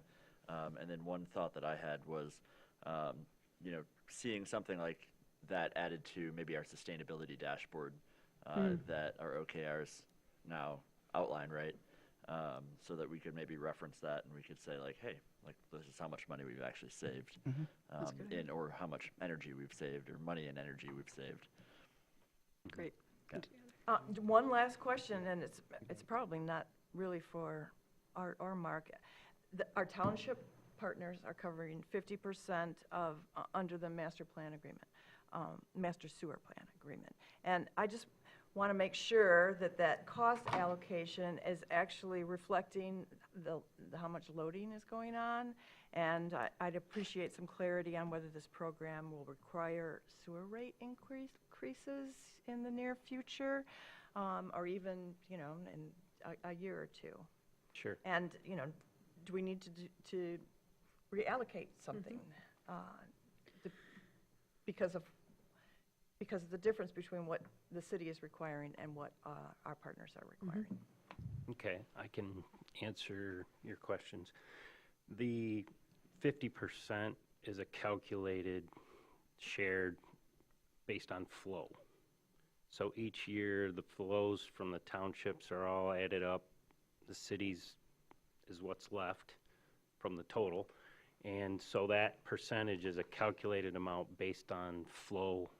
So it's not always 50%? No, Sometimes it'll it's 40 or 60? slide around from year to year, and then, so we go by, like, this current year, we're going by last year's number, but then at the end of the year, there's a true-up or a reconciliation invoice I didn't understand. with a new number that was calculated for that year. So it is pretty much, it is very based on how much they're bringing to our plan. Okay, great. All right, Yes. thank you very much. That's all I've got. Again, I'm very supportive. I think Jacobs is doing a great job, and so are you, Mr. Kruger. Well, thank you very much. I Thank believe you. I say the same about Jacobs as well. Thanks for the Thank you. vote of confidence. I will say too, just the idea of amortizing this in a way over 8 years is much more amenable to the rate structure than trying to hit it all in 1 year. It's the same with a house. If you pay cash, you're out, thousands, hundreds of thousands if you have that kind of cash. We're planning to pay for this over 8 years, which is generally, I was crunching a few numbers with that 50-50 split. If everything went ahead, even with the out of scope, it was looking to be about $650,000 per the city per year and the townships per year, sharing it 50-50. And that's an average cost for the whole 8-year project of around $10 million. So if you break that down into 8 years, we're looking at like $650 a piece per township group in the city. Do you think we're going to have to raise sewer rates in the near future here? Not directly because of this expense, but we have to also incorporate into the rate study that's coming. Heidi and her team at Treasury has put out an RFP, and they just got a bunch of, I think 6 responses on that. Came in by last Friday. And so part of that is taking all the projects that we need to do, looking out into the future.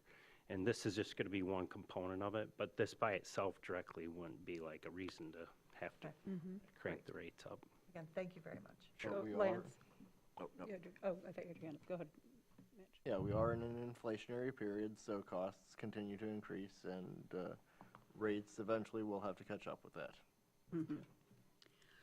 Do we have other questions right now, or would somebody like to make the motion? Go ahead, I'll Lance. move. I move that the mayor and city clerk be authorized to execute a contract with Veolia for the purchase of 8 membrane units and related equipment in an amount not to exceed $5,924,200, $740,525 annually, plus a 5% contingency of $296,000, with such contract subject to approval as to its substance by the city manager and its form by the city attorney, with funds available in the sewer fund, Fund 590, subject to the approval by Grand Traverse County Board of Public Works. Motion. I'll support. Support. Yep. Go ahead, Ken. Perfect. Okay. Any other comments or questions? Great. I think you had so many good ones, Heather, that you took some of Lance's too, so we appreciate that. You actually took all of my questions. Sorry. You know, it's You're okay. fine. It's always good. Any public comment on this item? Seeing none, I'll bring it back. All in favor? Aye. Opposed? Motion passes. Okay, and Thank you very much. Thank Thank you, you. guys. Thank you, appreciate it. Thank you for yelling at us, Mark. And on to our one item of new business, which is calling it the Copy Central project. Thank you, I will say up at the top, to Sean and Blythe of Copy Central, who wanted this to become housing, and now we are having it come to us from the Traverse City Housing Commission. So I'll let you kick that off, Benjamin. Thank you. Actually, I'd like to turn it over to the city attorney. Oh, there we Thank go. you. Okay, so this project came before the city commission last year and was approved. And the only thing that changed is in the due diligence period, we realized that if you look at the third page of the PDF in the packet, there is a hash mark portion that was already approved. There's a yellow triangle that was approved, and there's a teeny, teeny, tiny little red sliver along the right-of-way. That one, we missed. We didn't realize that was separate from the yellow triangle, and so it wasn't called out specifically in the motion that was already approved. So really, what this actually should probably have been old business, but we just need the city commission, if you still want to move forward with this project, to approve, the motion that's in the packet would reconfirm what was already approved and then also approve this teeny little red sliver to make this project work for the Housing Commission and the Land Bank. So it's a very small clerical error, but error, but a large one we need to take care of, so. Yeah. Well, that's what due diligence is for. Exactly, 100%. So Jackie, go ahead. Could you please refresh my memory from the last time we saw this? How many total units, workforce units, permanent supportive housing units are in the project, and what's the AMI target? Yep, I'm going to invite, we've got representation from the county and the Housing Commission. If they can maybe Carl and Chris, come on up. speak to the specifics of what we expect to see there. Thanks, thank you. Hello, I'm Carl Fulmer with the Housing Commission. We've already done a site plan for the property. We're projecting 42 to 45 units. It will be workforce housing. At least 10% of the units will be 0 to 30% of median income, which could potentially be used for permanent supportive housing. We're also looking into Section 811 housing, which is those are vouchers specifically for folks with permanent disabilities. So some of the units could go up to 120% of median. We're working through the financials and our financing package right now. But we intend to make an application to MSHDA for financing on October 1st of this year. Great. Go ahead, Heather. And Oh, Jackie, go ahead. Just to follow up, I was curious to see what had happened to Traverse City AMI, and I checked it today, and it's almost at $75,000 annually, so 120%, roughly $90,000 annual income. Is there any way that we can push that further down the percentage scale? Well, or the we're talking income about scale? 2 or 3 units, and it's really, we're trying to close our funding gap. Right now, we have a gap of about $1.2 million. And so if we can increase some cash flow, we can support a little bit more debt, which brings that gap down somewhat. We're not talking about more than 3 to 5% of the total units. And we would not set the prices on those units. We've had discussion with our development team. We'd set those well below the 120% rent level because those are pretty much market rate rents. We don't want to see any market rate rents in the property. But to boost the rents up a little bit, it allows us to carry a little bit more long-term debt, which lowers our gap because we're trying to put together the funding package. And the gap money is obviously what we spend a lot of our time figuring out right now. Thank you. Heather? As an indication of how confused and bad my day was, I spent the whole day thinking you were talking about the copy shop. I looked at the map, I saw the copy shop, I'm like, why did the staff turn down giving Rickard his little piece of, oh my gosh, yes. To be fair, I did that when it came to us originally, so I hear you. Everybody does Called it that. something different. Yeah. Just like one of them gets the name copy in there. Yeah, I think we should have called it something different. referred to as the copy shop somewhere in there. Yeah. which- Oh, it is? I think it did excellently. is, I think yeah. you're right.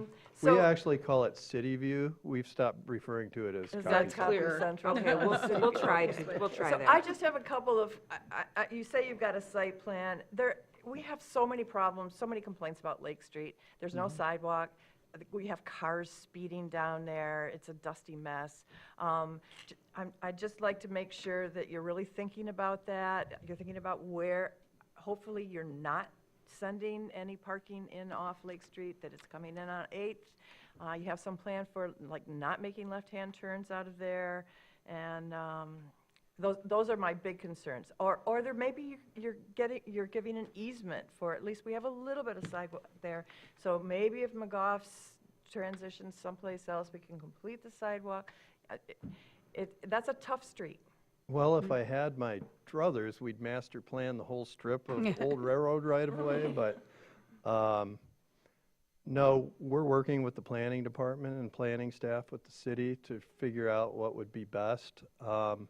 Right now, we have a loop drive that goes from 8th over to Lake. Our big concern is to make sure we park the lot enough for the residents. We're having trouble right now with our Parkview apartments, which we just opened last fall. That has 26 parking spaces for 46 units, and it's proving to be a little bit of an issue that it's under parked. So that's one of the things we're looking at this site too, is to not create a problem. Certainly, we don't want our residents parking elsewhere off-site. And to add to the problem that already exists on Lake Street with the Correct. traffic. Correct, yeah. Mitch, do you have your hand up? Yeah, though one confounding issue is that there is McGuff's between part of the property on 8th Street and Lake Street, and McGuff's, the physical building does overhang their property line on both sides. Well, But that's somebody else's problem we're dealing with. Yeah. So really quick, I wanted to say, because I think often when we get items like this before us for affordable housing, lately a lot of it has been city property that we've been relinquishing or talking about how much we're going to relinquish it for. You purchased this property from Copy Central. Well, we make haven't it confusing. purchased it yet. It's under Well, contract. sorry, but it's yeah. not a like $1 exchange with the city. That is And so if you correct. can explain that a little, because that's where some of those numbers come in too, right?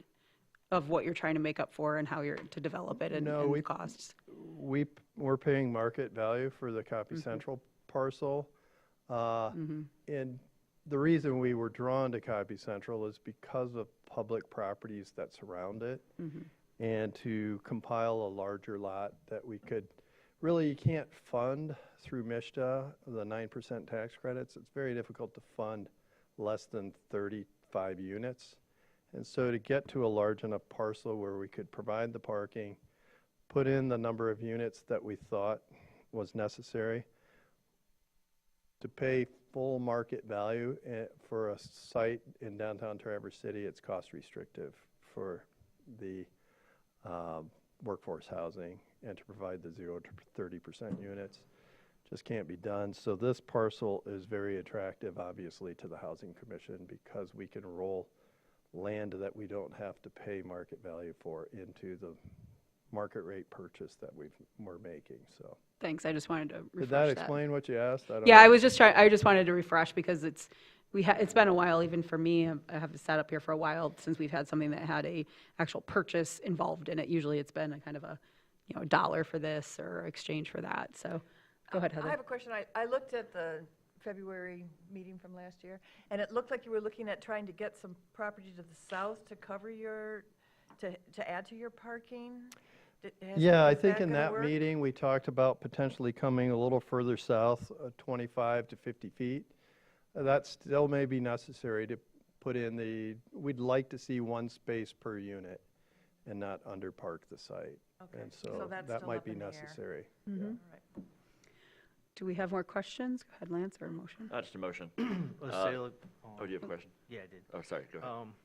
The sale agreement that we're looking at right here has both properties listed. Obviously, the first one didn't go through yet. Right, so we didn't finish a purchase agreement at that time. We were doing our due diligence, and then when we went to put it together, so that's why both properties are in one agreement. Yep. I had some questions, and we did kind of address those. Because I was going to say, what's the bottom limit for the AMI requirements? Because it only spoke to the upper, and that was the 120, but we know that there's going to be 10 units at 0 to 30% AMI. No, I didn't say 10 units. Well, that's 10% of the units. So 4 units. I Okay. think, I think generally it's between 10 and 15% that we go through for, because you have to score a certain amount of points with MISTA to get your funding award. And so generally those are the 0 to 30% units. Gotcha. I think I said we'd make our best effort to accommodate PSH units. It could be Section 811 units too, which are for people with permanent disabilities. So my other question was, Homeless or permanent. so this is what the copy central project is. I wanted to know more like what was going to go on here. In that original memo from last February, it mentioned that the Traverse City Housing Commission was pursuing the LIHTC financing for this project.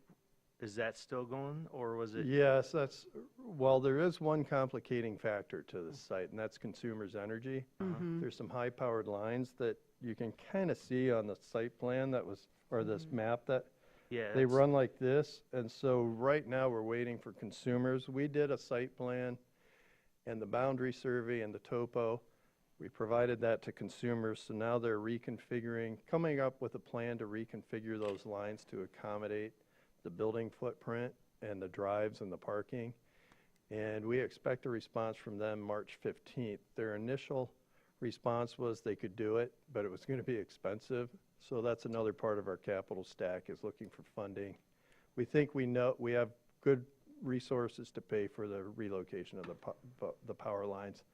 That has to be all ironed out before we make the LIHTC application, the tax credit application to MISTA, which will be October 1st of this year. So you're pursuing LIHTC's part of it, but you guys are always exploring the whole host of options for funding that are out there. That's correct, yeah.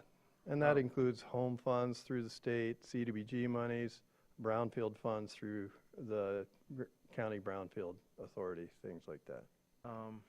On that February memo from last year, it also mentioned that there would be a request to the city for a pilot for the housing development, and is that still, do you still anticipate that? Yes, I do. Numbers and thoughts on what that's going to look like? We've plugged a 4% pilot into our pro forma. And still needing a $1.2 million funding gap? That is correct. I don't disagree that housing in town is expensive to build at all. I don't disagree with that one bit. That's the only questions I got. Thank you. Okay. Lance, you had your hand up. Yeah, my questions have been answered. They were around those percentage levels. I was just curious. I didn't see the note, and so thank you for answering that. Sure. I think this is what we need. It's good workforce housing. It's what Traverse City needs. So with that, I move that the mayor and city clerk execute a purchase and sale agreement with the Grand Traverse County Land Bank Authority for the transfer of parcel number 285168200420, and that the motion approving transfer of parcel number 285168200430 and relinquishment of the city's property interest in the portion of the land bank property subject to the 2010 agreement be confirmed. Such agreement subject to approval as to its substance by the city manager and as to form by city attorney. Support. Thank you for that, Lance and Mitch. Any other questions or comments right now? Go ahead, Kevin. In lieu of potentially still needing the pilot, and still needing a $1.2 million funding gap, we don't know how much it's going to cost for consumers to maybe move the power lines. and then the granting of maybe the MISTA or the LIHTC grant fundings. If some of those pieces don't come together, like what is the plan for this? Or is this a $1 sale that's done now? Or if this project can't go through as promoted, is this $1 sale committed? There's no $1 sale. I use that as an example of what we'd been seeing.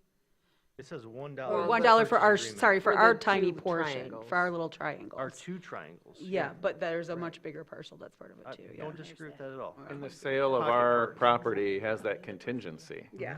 Right, so if they can't meet it, I mean, and that's the thing, this is a contingent purchase on this development. If the development is gonna happen, then being comfortable with the sale for $1 is okay, but if this development doesn't happen, are we out that property that we sold for $1? That's kind of where I'm at with that. We can make sure that there's a contingency in there Sure, I think about that- that. We'll have to look at the timing of that along with all the other things that the parties have got going on to move this toward a successful development, which is, I think, what everybody's sort of looking at. Carl, or Chris, you just approached the mic. Yeah, no, thank you. For the record, Chris Forsyth, Deputy County Administrator. So we did build in a contingency. It's part of the additional consideration that the county land bank would hold the property together with the land bank property. And if for whatever reason this transaction fell through, we could still pursue it independently from the Housing Commission. Maybe admittedly difficult, but I mean, that is the purpose of the land bank, to hold property and look for redevelopment opportunities. and the cover memo does mention that the proposed purchase agreement contains that provision, requiring that it be used for affordable housing for a period of at least 30 years, and it defines affordable housing as for individuals who earn up to 120% of AMI. Yep, that's why I was confused. Go ahead, Mitch, and then Jackie. Yeah, and from a practical standpoint, as we see with this item on our agenda tonight, there are unnecessary complications and hurdles caused by the city portion being 2 small wedges, one being exceedingly small. And yes, we as elected representatives of the city, and this being city property, do have a stake in this, but functionally there is very little purpose served by that being comprised of 2 separate small wedges that we aren't doing anything with, when with this project, yes, they are being combined, but even without that, combining them with the much more significant land bank property allows an actual parcel of land that can be developed for housing, but could also go for a future park or other use if this doesn't work out. That would be encumbered by then being separate parcels under separate administration, though being all public. And that's, I think that's a good thing, and I'm just thinking about this. We just went through the Lot O situation where we had a piece of property, regardless of where it was at, but we were willing to sell it. We didn't, it was contingent on that development, and that development didn't happen. It was kind of we're trying again, and I'm just, if we're gonna do it, I want it to be successful.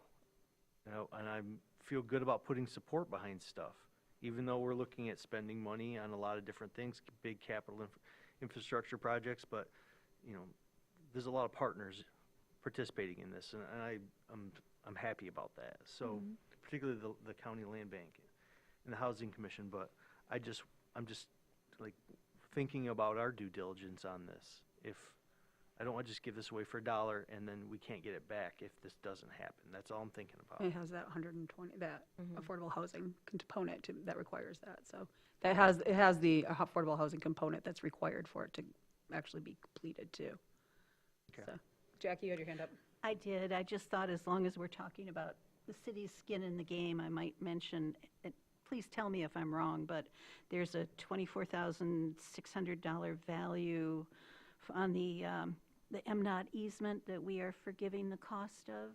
Did I get that right? Yes, and that's in exchange for that deed restriction. Right. Yes. Thank you. Good reminder, Jackie.